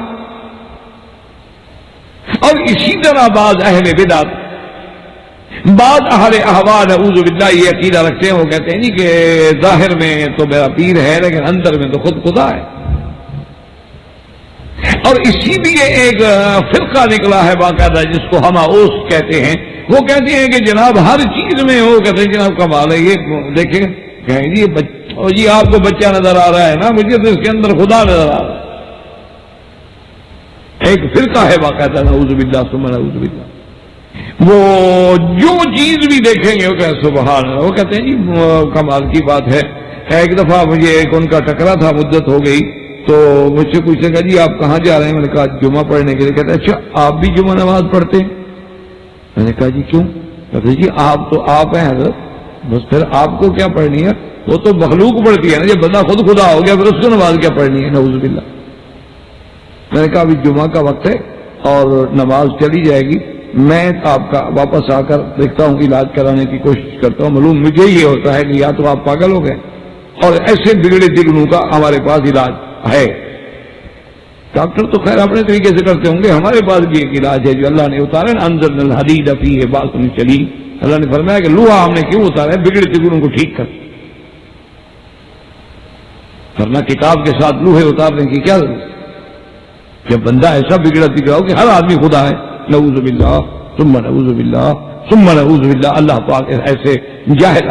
اور آپ دیکھ لیں کہ علماء احناف کو دیکھ لیں کہ علماء احناف کا یہ متفق علیہ عقیدہ ہے کہ من یعتقد حلولہ فی بعض الاشخاص فقد کفر. اگر کوئی یہ عقیدہ رکھے کہ اللہ کسی شخص میں حلول کر جاتے ہیں وہ کافر ہو جاتے ہیں. تو اب بات کو سمجھیں. اچھا حدیث کا پھر کیا مطلب کریں؟ تو حدیث کے مطلب کو سمجھنے کے لیے ذرا آپ توجہ کریں کہ ایک اور حدیث مبارک ہے. اللہ فرمائیں گے کہ یا ابن آدم مرضت فلم یعودنی. اللہ فرمائیں گے ابن آدم میں بیمار ہو گیا, تو نے میری عیادت ہی نہیں کی. تو اللہ بیمار ہوتے ہیں؟ اللہ تو بیماری سے پاک ہے. اللہ تو ہر صفت عجز و نقصان سے پاک ہے. اللہ کی صفت تو یہ ہے کہ متصف بسائر صفات الکمال والجلال والجمال منزہ عن سائر صفات العجز والنقص والاختلال. اس کی ذات تو پاک ہے کہ وہ بیمار ہو جائے. مانا کیا تھا کہ میرا بندہ جب بیمار تھا, اگر تو اس کی عیادت کرنے کے لیے جاتا تو میری رضا کے لیے جاتا, تو گویا یہ میری عیادت تھی. یہ تھوڑا کہ نعوذ باللہ خدا بیمار ہو گیا. بات کو سمجھیں کہ جیسے آپ کے نام پہ ایک سائل آتا ہے, وہ کہتا ہے کہ اللہ کے نام پہ مجھے دو. اسی لیے قرآن کہتا ہے وَيُطْعِمُونَ الطَّعَامَ عَلَىٰ حُبِّهِ مِسْكِينًا وَيَتِيمًا وَأَسِيرًا إِنَّمَا نُطْعِمُكُمْ لِوَجْهِ اللَّهِ. اچھا جیسے قرآن کہتا ہے انما الصدقات للفقراء والمساکین, اور کسی جگہ اللہ فرماتا ہے للہ ولرسولہ ولذی القربى. اب اللہ کو کیا ضرورت ہے حصہ لینے کی؟ تو بات کو سمجھے. اسی لیے جیسے قرآن فرماتا ہے کہ لا تتخذوا عدوی وعدوکم اولیاء. اسی طرح قرآن کہتے ہیں ان الذین یؤذون اللہ ورسولہ لعنہم اللہ فی الدنیا والآخرہ. اب اللہ کو کون ایذا دے سکتا ہے؟ کسی کی طاقت ہے کہ اللہ کو ایذا پہنچائے؟ لیکن اللہ کے رسول کو ایذا دینا بھی تو اللہ کو ایذا ہے. اللہ کی طرف ان چیزوں کو منسوب کرنا جس سے اللہ پاک ہے. اللہ اولاد سے پاک, اللہ بیوی سے پاک. لم یلد ولم یولد ولم یکن لہ کفوا احد. اس کی مثال یہ سمجھو جیسے بطور مثال ایک بندہ بڑا سچا ہے, صادق ہے, بالکل کبھی جھوٹ نہیں بولتا. آپ اگر اس کی طرف جھوٹ کی نسبت کریں تو اس کو کتنی تکلیف ہوگی کہ میں نے کبھی زندگی میں جھوٹ نہیں بولا, اور یہ بندہ جانتا بھی ہے پھر بھی مجھے جھوٹا کہہ رہا ہے. تو جب کوئی آدمی اللہ کی طرف اس چیز کو نسبت کرے جیسے اللہ پاک ہے, اللہ تو اولاد سے پاک ہے, اللہ تبارک و تعالیٰ تو بیوی سے پاک ہے, اللہ تبارک و تعالیٰ ہر صفت نقصان سے پاک ہے. اولاد کی ضرورت تو اس کو ہوتی ہے جو اس کے بعد اس کو سنبھال سکے, بڑھاپے میں کام آ سکے. کمزوری میں کام آ سکے، پھر اس کے دل کا حصہ ہے، بدن کا حصہ ہے، اللہ ان چیزوں سے پاک ہے، اللہ کو کیا ضرورت ہے؟ ساری کائنات جس کی محتاج ہو، ساری کائنات جس کی مخلوق ہو، اس کو کیا ضرورت؟ اس لیے بات سمجھیں کہ یہاں بھی وہی معنی ہے۔ اللہ فرماتے ہیں کہ میرا بندہ عبادت کرتے کرتے کرتے میرے اتنے قریب ہو جاتا ہے کہ میں اس کا سننا بن جاتا ہوں، اس کا دیکھنا بن جاتا ہوں۔ کیا معنی؟ کہ اس کا سننا میری رضا کے مطابق، اس کا دیکھنا بھی میری رضا کے مطابق، اس کا پکڑنا بھی میری رضا کے مطابق، اس کا چلنا بھی میری رضا کے مطابق۔ اب یعنی وہ میری رضا کے بغیر چل نہیں سکتا، میری رضا کے بغیر دیکھ نہیں سکتا، میری رضا کے بغیر سن نہیں سکتا، تو لہذا فرما دیا سب میں اس کا دیکھنا ہوں، اس کا سننا ہوں۔ یہ معنی نہیں نعوذ باللہ کہ اللہ کسی میں حلول کر کے اس کے کان بن جاتے ہیں۔ مانا یہ ہے کہ بندہ اب میری رضا کا اتنا تابع ہو گیا ہے کہ اس کی ہر حرکات کا میرا اللہ خود محافظ ہو گیا ہے کہ کوئی قدم اس کا اللہ کی رضا کے بغیر اٹھتا ہی۔ اس کو مثال کے طور پر مزید یعنی آپ سمجھنے کے لیے دیکھیں کہ جب ہر حکم اللہ کا نافذ ہو اور بندہ اس کی رضا پہ راضی ہو، اللہ کی قضا پہ راضی ہو، اللہ کی تقدیر پہ راضی ہو، اللہ کے ہر فیصلے پہ راضی ہو، تو گویا جیسے کہ اللہ نے فرمایا اصحاب بدر کے بارے میں حدیث میں آتا ہے کہ اللہ نے فرمایا ان اللہ اطلع الی اہل بدر فقال اعملوا ما شئتم انی قد غفرت لکم۔ اللہ پاک نے تب دیکھا جیسے اس کی شان کو زیبا ہے اہل بدر کی طرف، اور اس کے بعد فرمایا کہ اہل بدر آج کے بعد جو چاہو تم کرو، میں نے تمہاری بخشش کر دی ہے۔ اس کا معنی کیا تھا؟ اللہ ان کو گناہوں کی اجازت دے رہے ہیں کہ جاؤ تم گناہ کرو، اس لیے کہ میں نے جی تمہیں معاف کر دیا، اب چاہے تم نماز بھی نہ پڑھو میں نے تمہیں معاف کر دیا۔ یہ معنی نہیں ہوتا، اس سے ان کے شان کی بلندی اور عظمت مراد ہوتی ہے۔ اور دوسرا یہ معنی ہوتا ہے کہ اللہ تو جانتے ہیں کہ اللہ ان کو اپنی رضا کا اتنا تابع کر دیں گے کہ نافرمانی کرنے کی توفیق ہی نہیں ہوگی، نافرمانی کریں گے کیا؟ اور اگر کبھی بتقاضۂ بشریت ان سے کوئی ایسی بات ہو جائے توبہ کی توفیق دے دیں، جب توبہ ہو گئی گناہ ختم ہو گئی۔ تو یہ معنی ہوتا ہے، یہ معنی نہیں ہوتا نعوذ باللہ کہ جیسے کہ حضرت آقا نامدار خاتم الانبیاء حبیب کبریا سیدنا محمد مصطفیٰ صلی اللہ علیہ وسلم جب جیسے اسرا کے موقع پر حضرت عثمان نے 300 اونٹ پیش کیے اور اس کے بعد دینار و دراہم پیش کیے، حضور اپنی گود میں وہ پیسے لے کر ہلا رہے ہیں اور فرماتے ہیں ما ضر عثمان ما عمل بعد اليوم، ما ضر عثمان ما عمل بعد اليوم، عثمان آج کے بعد جو کچھ تم کرو تمہیں کوئی نقصان نہیں ہوگا۔ اب یہ مانا تھوڑا ہے کہ عثمان نماز چھوڑ دیں، روزہ چھوڑ دیں، تمہیں کوئی نقصان نہیں ہوگا۔ یہ تو پھر عجیب سی باتیں ہوتی ہیں نا، جیسے آپ کسی کو کہیں جی آپ کھا سکتے ہیں، وہ کہے جی ہاں کھا سکتا ہوں۔ اچھا آپ کھانا کھا سکتے ہیں؟ کھا سکتے۔ آپ سینڈوچ بھی کھا سکتے ہیں؟ سینڈوچ بھی کھا، پیزا بھی کھا سکتے ہیں۔ اچھا جی گندگی بھی کھا سکتے؟ یہ کوئی بات ہے عقل کی؟ کیونکہ کھا سکتے ہیں نتیجہ کیا نکلا کہ گندگی بھی کھا سکتے ہیں۔ انا للہ و انا الیہ راجعون۔ اللہ ہدایت دے کہ کتنا اہل باطل لوگوں کو گمراہ کرتے کہ چونکہ ایک لفظ آ گیا کہ کھا سکتے ہیں لہذا ہر چیز کھا سکتے ہیں۔ اللہ کے بندے کچھ سوچنا چاہیے کہ خدا کے فرمان کو بدل کے ہم ایک جھوٹے عقیدے کو ثابت کرنے کی کوشش کر رہے ہیں، لوگوں کو توحید کے رستے سے ہٹا کے ہم باطل کی طرف لے جا رہے ہیں۔ کچھ عقل تو ہونا، کچھ سوچ تو ہو کہ ہم کر کیا رہے ہیں، ہمارا راستہ جا کدھر رہا ہے، ہم نے کون سا کھٹن راستہ اختیار کر دیا۔ تو اس لیے ہمیشہ یاد رکھیں کہ ان کی یہ دلیل جو ہے یہ بھی نعوذ باللہ قابل حجت نہیں بنی۔ اچھا بعض جگہ تو اتنا حد سے بڑھ گئے ہیں کہ مجھے تو کہتے ہوئے شرم آتی ہے۔ کتاب ہے انوار ساطعہ، اس کتاب کا نام ہے انوار ساطعہ، اور ایک مولوی صاحب گزرے ہیں ان کا نام تھا مولوی عبدالصبی، اس نے وہ کتاب دی۔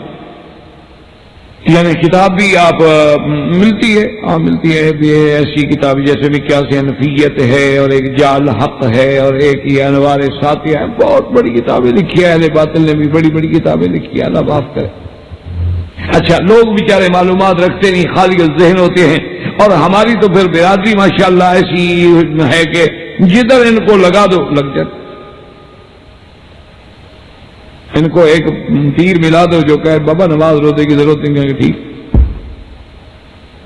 وہ کہے گا اللہ کے بندے، اللہ پاک نے جنت میں بھیجنا ہے اپنی رحمت سے، عمل سے تو کوئی جنت میں جائے گا نہیں. ہاں جی بالکل، عمل سے جو ضرورت کیا ہے خواہ محنت کریں، اس پہ لگا دے گا. انا للہ و انا الیہ راجعون. تو بہرحال تو اس نے جناب اپنی اس کتاب میں کتنی جرت کی ہے، کتنی گستاخی کی ہے، اللہ ہدایت، مر گیا ہوگا اللہ جانے. تو اس نے یعنی ایک باطل عقیدے کو ثابت کرنے کے لیے آپ دیکھیں کہ کتنا حد سے نکل گیا. وہ کہتا ہے جناب یہ وہابی، یہ نجدی، ان کا دماغ خراب ہے. اچھا جی کیوں؟ کہتا ہے کہ شیطان تو ہر جگہ جا سکتا ہے، وہ تو ہر وقت ہر آدمی کو چھیڑتا ہے، ہر آدمی کے ساتھ ہے. اور دیکھو جی کہ ملک الموت جو ہے جس نے روح قبض کرنی ہے، تو ایک دن میں کم از کم مثال کے طور پہ اگر 20,000 آدمی کی موت بھی ہم مان لیں، کوئی شرق میں، کوئی غرب میں، کوئی مشرق میں، کوئی جمال میں، کوئی عرب میں، کوئی ایسٹ میں، کوئی ویسٹ میں، کوئی یورپ میں، کوئی کہاں کوئی کہاں کوئی کہاں کوئی، تو ہر جگہ ملک الموت کا پہنچ جانا. وہ کہتے ہیں جناب دیکھو ملک الموت تو ہر جگہ حاضر ناظر ہو، شیطان تو ہر جگہ جا سکتا ہے لیکن نبی نہیں جا سکتا. نعوذ باللہ ثم نعوذ. اب دیکھو نبی کو تشبیہ کے زبان سے دے رہا. انا للہ و انا الیہ راجعون. یہ کوئی مثال دینے کی ہے، کوئی عقل سے مثال تو دو. اللہ کے پیغمبر کا شان تو بہت بلند. اور دوسری بات یاد رکھو کہ ملک الموت وہاں جائے گا نا جہاں روح قبض کرنا ہے. ابھی جو ہم بیٹھے ہیں ابھی تو کسی کا روح قبض نہیں ہو رہا، یہاں تو نہیں ہے. پھر ہر جگہ حاضر ناظر تو نہ ہوا. ہر جگہ حاضر ناظر ہوتا تو مسجد میں بھی کھڑا ہوتا، ہم دیکھے جناب بے ہوش نہ ہوتے، تقریر کر رہے ہوتے. ملک الموت کسی کو نظر آ جائے اس کی تو بولتی بند ہو جائے، چلے جائے کہ تقریر کرے گا وہ. تو اب اس کا مطلب ہے کہ کم از کم یعنی اس مسجد میں اس وقت حضرت نہیں ہے تو حاضر ناظر تو نہ رہے. اچھا، باقاعدہ احادیث مبارک موجود ہیں کہ جب ہم اذان ہوتی ہے، اللہ کا نام بلند ہوتا ہے، ہم ذکر اللہ کرتے ہیں تو شیطان بھاگ جاتا ہے. جو بھاگ جائے وہ بھی حاضر ناظر ہوتا ہے. تو یہ اصل محض لوگوں کو گمراہ کرنے کے لیے ایسا ان کو راستے سے بھٹکاتے ہیں کہ دیکھو جناب فرشتہ کیا ہوتا ہے نبی کے مقابلے پر. جب فرشتہ ہر جگہ پہنچ سکتا ہے، اللہ کے بندے ملک الموت تو ایک ہے لیکن اس کے نیچے ڈپٹی وہ دینے والے کتنے فرشتے ہیں. کہیں اللہ فرماتے ہیں اللہ یتوفی الانفس حین موتہا، اور کہیں فرماتے ہیں قل یتوفاکم ملک الموت الذی وکل بکم، اور کہیں فرماتے ہیں توفت رسلنا. اس کا معنی ہے کہ اس کے ساتھ کتنے فرشتے، ملائکۃ الرحمہ ہیں، ملائکۃ العذاب ہیں، اور اس کے علاوہ جو ہر بندے کے ساتھ ملائکہ ہیں، کرامن کاتبین ہیں، معقبات ہیں، حفظہ ہیں، سیاحین فی الارض ہیں. تو یہ کیا معنی ہوا کہ جناب صرف ایک ملک الموت جو ہے وہ ہر جگہ. چلو وہ تو وہی جائے گا نا جس کی روح قبض کرنی ہو، جس کی روح قبض نہ کرنی ہو پھر کیا کرے گا. اسی لیے حضرت علی رضی اللہ تعالیٰ عنہ سے کچھ دوستوں نے کہا، انہوں نے کہا کہ حضرت آپ کی شجاعت الحمدللہ مسلم ہے، آپ بطن من ابطال الاسلام ہیں، لیکن آپ جنگ میں ذرا بے پرواہی بڑی کرتے ہیں، غفلت بڑی کرتے ہیں کہ دشمنوں کی صفوں کے اندر چیرتے ہوئے گھس جاتے ہیں. حضرت یہ تو بہادری نہیں ہے نا. ایک آدمی 2 سے لڑے گا، 3 سے لڑے گا، 4 سے لڑے گا، یہ تو نہیں کہ 200 سے لڑے گا. تو آدمی احتیاط تو کرے. اب یہ تو نہیں کہ بغیر احتیاط کیے ہوئے بس آپ جب جنگ شروع ہوتی ہے نا حضرت علی پھر آپ کچھ دیکھتے ہی نہیں، دشمنوں کے اندر گھس جاتے ہیں. تو حضرت علی رضی اللہ تعالیٰ عنہ مسکرا دیے، فرمایا کہ جس سے موت ڈرتی ہو وہ کیوں ڈرے. فرمایا مجھ سے تو میری موت ڈرتی ہے. تو صحابہ کو بات سمجھ نہ آئی. انہوں نے کہا کہ حضرت موت کسی سے تھوڑی ڈرتی ہے، موت کا تو ایک وقت مقرر ہے، اس نے آنا ہے، ڈرتی کیسے؟ اس نے کہا نہیں مجھے یہ بتاؤ کہ موت وقت سے پہلے آئے گی؟ انہوں نے کہا کہ نہیں۔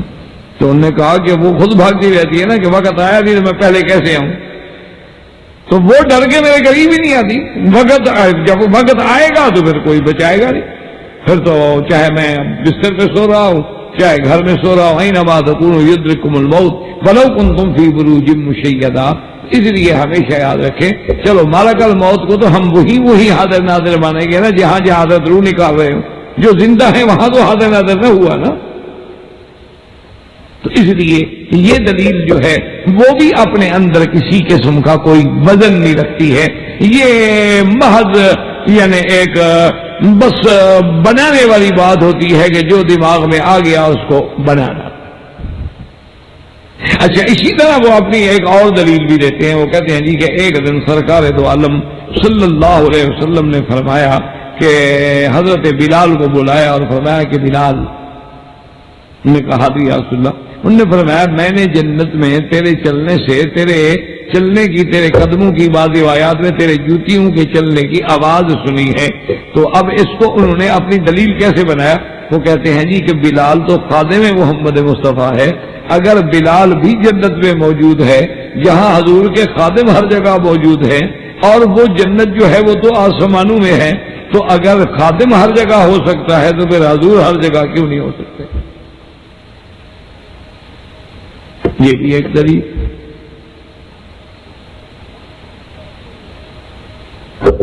اور اسی طرح وہ یہ کہتے ہیں کہ جی ایک حدیث مبارک میں ہے کہ جب آدمی دنیا میں اپنی بیوی سے کوئی بات کرتا ہے اور بیوی خاوند کی بات نہیں مانتی، اور وہ بیچارہ بات کہہ رہا ہے وہ بڑے لجاجت سے، بڑی منت سے، بڑے پیار سے، لیکن وہ بات نہیں مانتی، تو کہتے ہیں کہ جنت میں جو اللہ اس کو حور دیں گے تو وہ حور کہتی ہے کہ اللہ کی بندی، خدا تجھے ہدایت دے، کیوں تنگ کر رہی ہو، کیوں نہیں اس کی تم بات مان، یہ تو چند دن کے لیے تمہارے پاس مہمان ہے، ایسے پھر تو ہمارے پاس آ جانا ہے، تو تم اس کو کیوں تنگ کر رہی؟ تم اس کا کہنا مانو، اطاعت کرو۔ تو وہ پھر اس پر وہ دلیل جو ہے نا جی، وہ مثالات پھر خود لگانا ہوتا ہے نا، یہ ہمیشہ کہنا ہوتا ہے نا جی۔ اب دیکھیں نا جی، جیسے ایک مکان ہے، اب دیکھیں ایک مکان ہے، لیکن ابھی کسی کاریگر کو بلا دیں جناب اس کے اندر وہ ایسی ایسی آپ کو نقش نگار بنا دے، ایسی ایسی چیزیں بنا دے کہ آپ حیران ہو کے رہ جائیں۔ کیوں؟ مثالہ جب خود لگانا۔ یہ یورپ کے لوگ جو ہے نا جی، یہ آپ کو پتا ہوگا کہ یہ پرانی چیزوں کے بڑے شوقین ہوتے ہیں، اینٹیک سمجھتے ہیں اسے کہ پرانی کوئی چیز مل جائے نا۔ تو ہمارے انڈیا میں کبھی آتے ہیں تو لوگ وہاں ایسے استاد ہیں کہ وہ پرانی یہ کنگیاں ہوتی ہیں نا، وہ سنبھال کے رکھتے ہیں کہ یہ ملکہ نور جہاں کی کنگھی ہے جس سے وہ بال سنوارا کرتی، وہ بے وقوف اس کو بڑے مہنگے داروں میں خرید جاتے ہیں کہ ہاں باقی شاید اسی کی ہوگی۔ تو پھر یہ بات تو خود بنائی جاتی ہے نا کہ یہ کہاں کی ہے۔ تو اب اصل میں وہ کہتے ہیں دیکھو جی کہ حور جو ہے، حور تو ایک عام مومن کی بھی غلام ہوگی جب، اور اللہ کے نبی کا کیا مقام ہے جب حور اتنی دور سے بات سن رہی ہے، اور جناب وہ مخاطب ہو کے کہہ رہی ہے، تو پھر اللہ کے نبی جو ہیں وہ کیوں نہیں سن سکتے، اور وہ ہر جگہ کیوں حاضر و ناظر اور ہر جگہ موجود کیوں نہیں؟ کہتے ہیں جی حور کی کیا قیمت ہے؟ حور تو ایک مومن کو ملے گی، اور ایک مومن کو 70 حور ملے گی، یعنی اس کی خادمہ ہوگی، اس کی زوجہ ہوگی۔ تو جب اگر اس کا یہ مقام ہے کہ جو دنیا میں بیوی خاوند سے لڑ رہی ہے وہ جنت کی حور سن رہی ہے، تو کہتے ہیں کہ جب اس کی بات جنت کی حور سن لیتی ہے تو ہماری ہر بات بھی حضور سن لیتے ہیں۔ جب ہر بات سن لیتے ہیں تو اس کا معنی یہ ہے کہ موجود ہے، جب ہر بات جان لیتے ہیں تو معنی یہ ہے کہ عالم الغیب ہے۔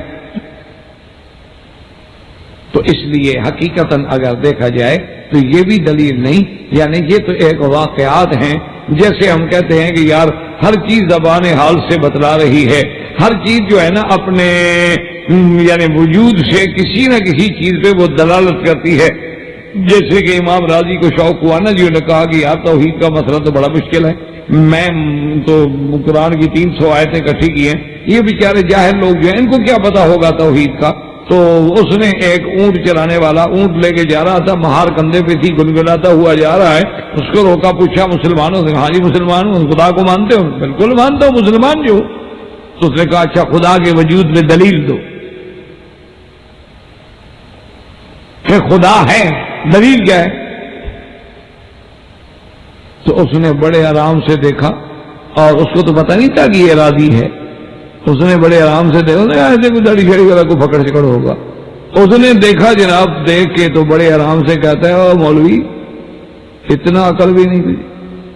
اس کو پتہ نہیں میرے سامنے راضی کھڑا ہوا ہے، جو مفسر ہے، محدث ہے اور معقولیات بادشاہ گزرا ہے. اللہ نے اس کو اتنا عقل دیا تھا اور بڑی تفسیریں لکھی قرآن کی اور حدیث کی تفسیر شروحات لکھی. تو نے کہا مولوی کیا ہے؟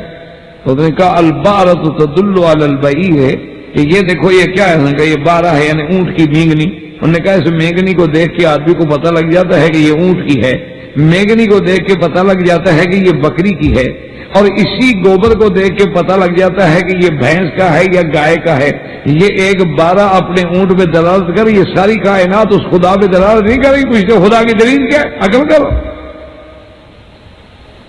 انہوں نے کہا کہ ایک مینگنی دیکھ کے آدمی انداز لگا دیتا ہے ہاں جناب یہ تو بکری، اور یہ کیا ہے؟ انہوں نے کہا نہیں جناب یہ اونٹ کا ہے، بارہ ہے.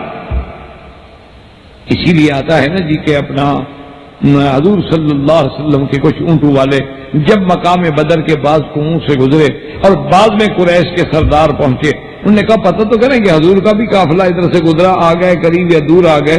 تو ڈھونڈتے ڈھونڈتے ایک پانی پر آئے تو بندے سے پوچھا کہ یہاں کوئی آیا تھا؟ اس نے کہا ایک آدھا آدمی آیا تو تھا، وہ اونٹ پہ تھا، پھر وہ چلا گیا. تو اس نے کہا اس نے کوئی پتا ہے کہاں کا؟ اس نے کہا مجھے نہیں پتا کہاں کا ہے. تو وہ قریشی نے پتا ہے کیا کیا؟ ادھر ادھر غور کیا کہ اونٹ کا کوئی یعنی گوبر پڑا ہے، اونٹ کی مینگنی پڑی ہے، بارہ پڑا ہے، دیکھا تو پڑا تھا. تو اس نے اس کو کیوں توڑا، توڑ کے کہنے لگا ہاں اس گوبر میں کھجور کی گٹھلیاں ہیں، اور کھجور کی گٹھلیاں مدینے والے اونٹوں کو کھلاتے ہیں، لازماً یہ مدینے کا اونٹ تھا.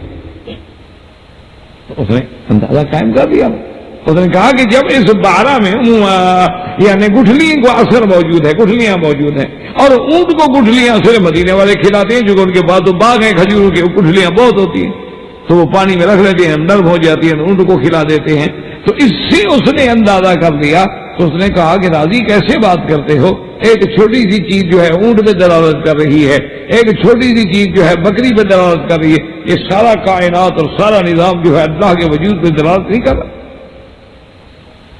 اس لیے ہمیشہ بات کو سمجھیں. ایک ہوتا ہے بات بنانا، تو مانا کیا ہے کہ محاورتاً حضور پاک نے ہمیں خبر دی کہ وہ جنت کی حوریں اتنی فرما بردار ہوتی ہیں، اتنی مطیع ہوتی ہے کہ گویا جب یہ عورت اپنے خامد کی نافرمانی کر رہی ہے تو گویا زبان حال سے وہ حور یہ کہہ رہی ہے. یہ مانا نہیں کہ حقیقت میں اس نے دیکھ لیا ہے، جھگڑا سن لیا ہے، ورنہ اگر یہی بات ہو پھر حوریں تو سارا دن یہی کام کرتی رہیں، جو کہ ہمارے تو ہر گھر میں ہر وقت لڑائی ہے. اگر یہی مسئلہ ہو ماشاءاللہ، یہاں تو 99% عورتیں جو ہیں وہ اپنے خامد کا کہنا نہیں مانتی، تو پھر ہوئے تو رات دن اسی چیخ فریاد میں ہوں گی بیچاری، آئے کیا ہو گیا، آئے کیا ہو تو مر گئی. میرے خیال میں ہمارے جنت سے جانے سے پہلے پہلے وہ فارغ ہو جائیں، کیونکہ یہ ہماری بیویاں جو ہے نا نہ یہاں راضی رہنے دیں گی نہ ان کو جنت میں رہنے دیں گی. اللہ تبارک و تعالیٰ ہدایت کے فیصلے کرتے تو وہ قادر ہے. تو بہرحال کہنے کا معنی یہ ہے کہ محاورے کو یہ بات بنا دینا تو یہ حقیقت نہیں ہوتی. اور اسی طرح حضرت بلال رضی اللہ تعالیٰ عنہ کا سب سے پہلی بات تو یہ ہے کہ وہ جس واقعے کا ذکر ہے علماء محدثین لکھا ہے کہ حضور فرماتے ہیں میں نے خواب دیکھا، تو خواب کی بات. اور دوسری بات یہ ہے کہ اگر اس کو حقیقتاً بھی مان لیا جائے تو جیسے سارے انبیاء علیہ السلام کو مسجد اقصی میں عالم مثال کے طور پر اللہ نے حضور کے سامنے کھڑا کر دیا اور حضور نے نماز پڑھائی، اللہ نے اگر بلال کو بھی جنت میں دکھلا دیا تو کون سی بڑی بات ہے. اس سے یہ معنی تو نہیں ہوتا کہ بلال جو ہے وہ ہر جگہ حاضر ناظر ہو، بلکہ اگر ان عاشقوں کو کچھ ہوش ہوتا نا تو کہتے ہیں کہ جب حضور کی وفات مبارک ہو گئی تو حضرت بلال چلے، لوگوں نے جبر کیا، حضرت بلال کو جبر کیا کہ اللہ کے بندے تم کہاں جا رہے؟ انہوں نے کہا اب میں اذان نہیں دے سکتا، حضور کی وفات ہو گئی ہے، اب جب میں اشہد ان محمد رسول اللہ کہوں میں برداشت کروں۔ تو اگر حضور ہر جگہ حاضر ناظر ہیں تو پھر فراق کا کیا معنی، برداشت نہ کرنے کا کیا معنی، رونے کا کیا معنی، خوف کا کیا معنی؟ معنی یہ ہے کہ حضرت بلال بھی تو آپ کو حاضر ناظر نہیں مان رہے۔ تو اس لیے ایسے دلائل سے زور لگا کر ادھر ادھر سے جوڑ توڑ کے بات کو بنانے سے عقیدے نہیں ثابت ہوتے، عقیدے ہمیشہ قرآن سے ثابت ہوتے ہیں، عقیدے ہمیشہ نص قطعی سے ثابت ہوتے ہیں، عقیدے ہمیشہ ایسی بات سے ثابت ہوتے ہیں جو قطعی دلالت ہو اور قطعی ثبوت ہو اور جس میں کسی قسم کا کوئی احتمال نہ ہو، یا فرمان محمد مصطفیٰ صلی اللہ علیہ وعلا آلہ واصحابہ وسلم، اور وہ بھی ایسی حدیث مبارک ہو حتیٰ کہ بعض علماء فرماتے ہیں صحیح بھی ہو، مشہور بھی ہو، متواتر بھی ہو، قطعی دلالت بھی ہو، پھر جا کے آپ عقیدے میں پیش کر سکتے ہیں۔ حتیٰ کہ عقیدے میں تو صحیح حدیث بھی حجت نہیں ہوتی کہ جائے کہ ہم بزرگوں کے تخیلات اور بزرگوں کے خیالات جو ہیں ان کو دلیل بنا لیں تو سوال ہی پیدا نہیں۔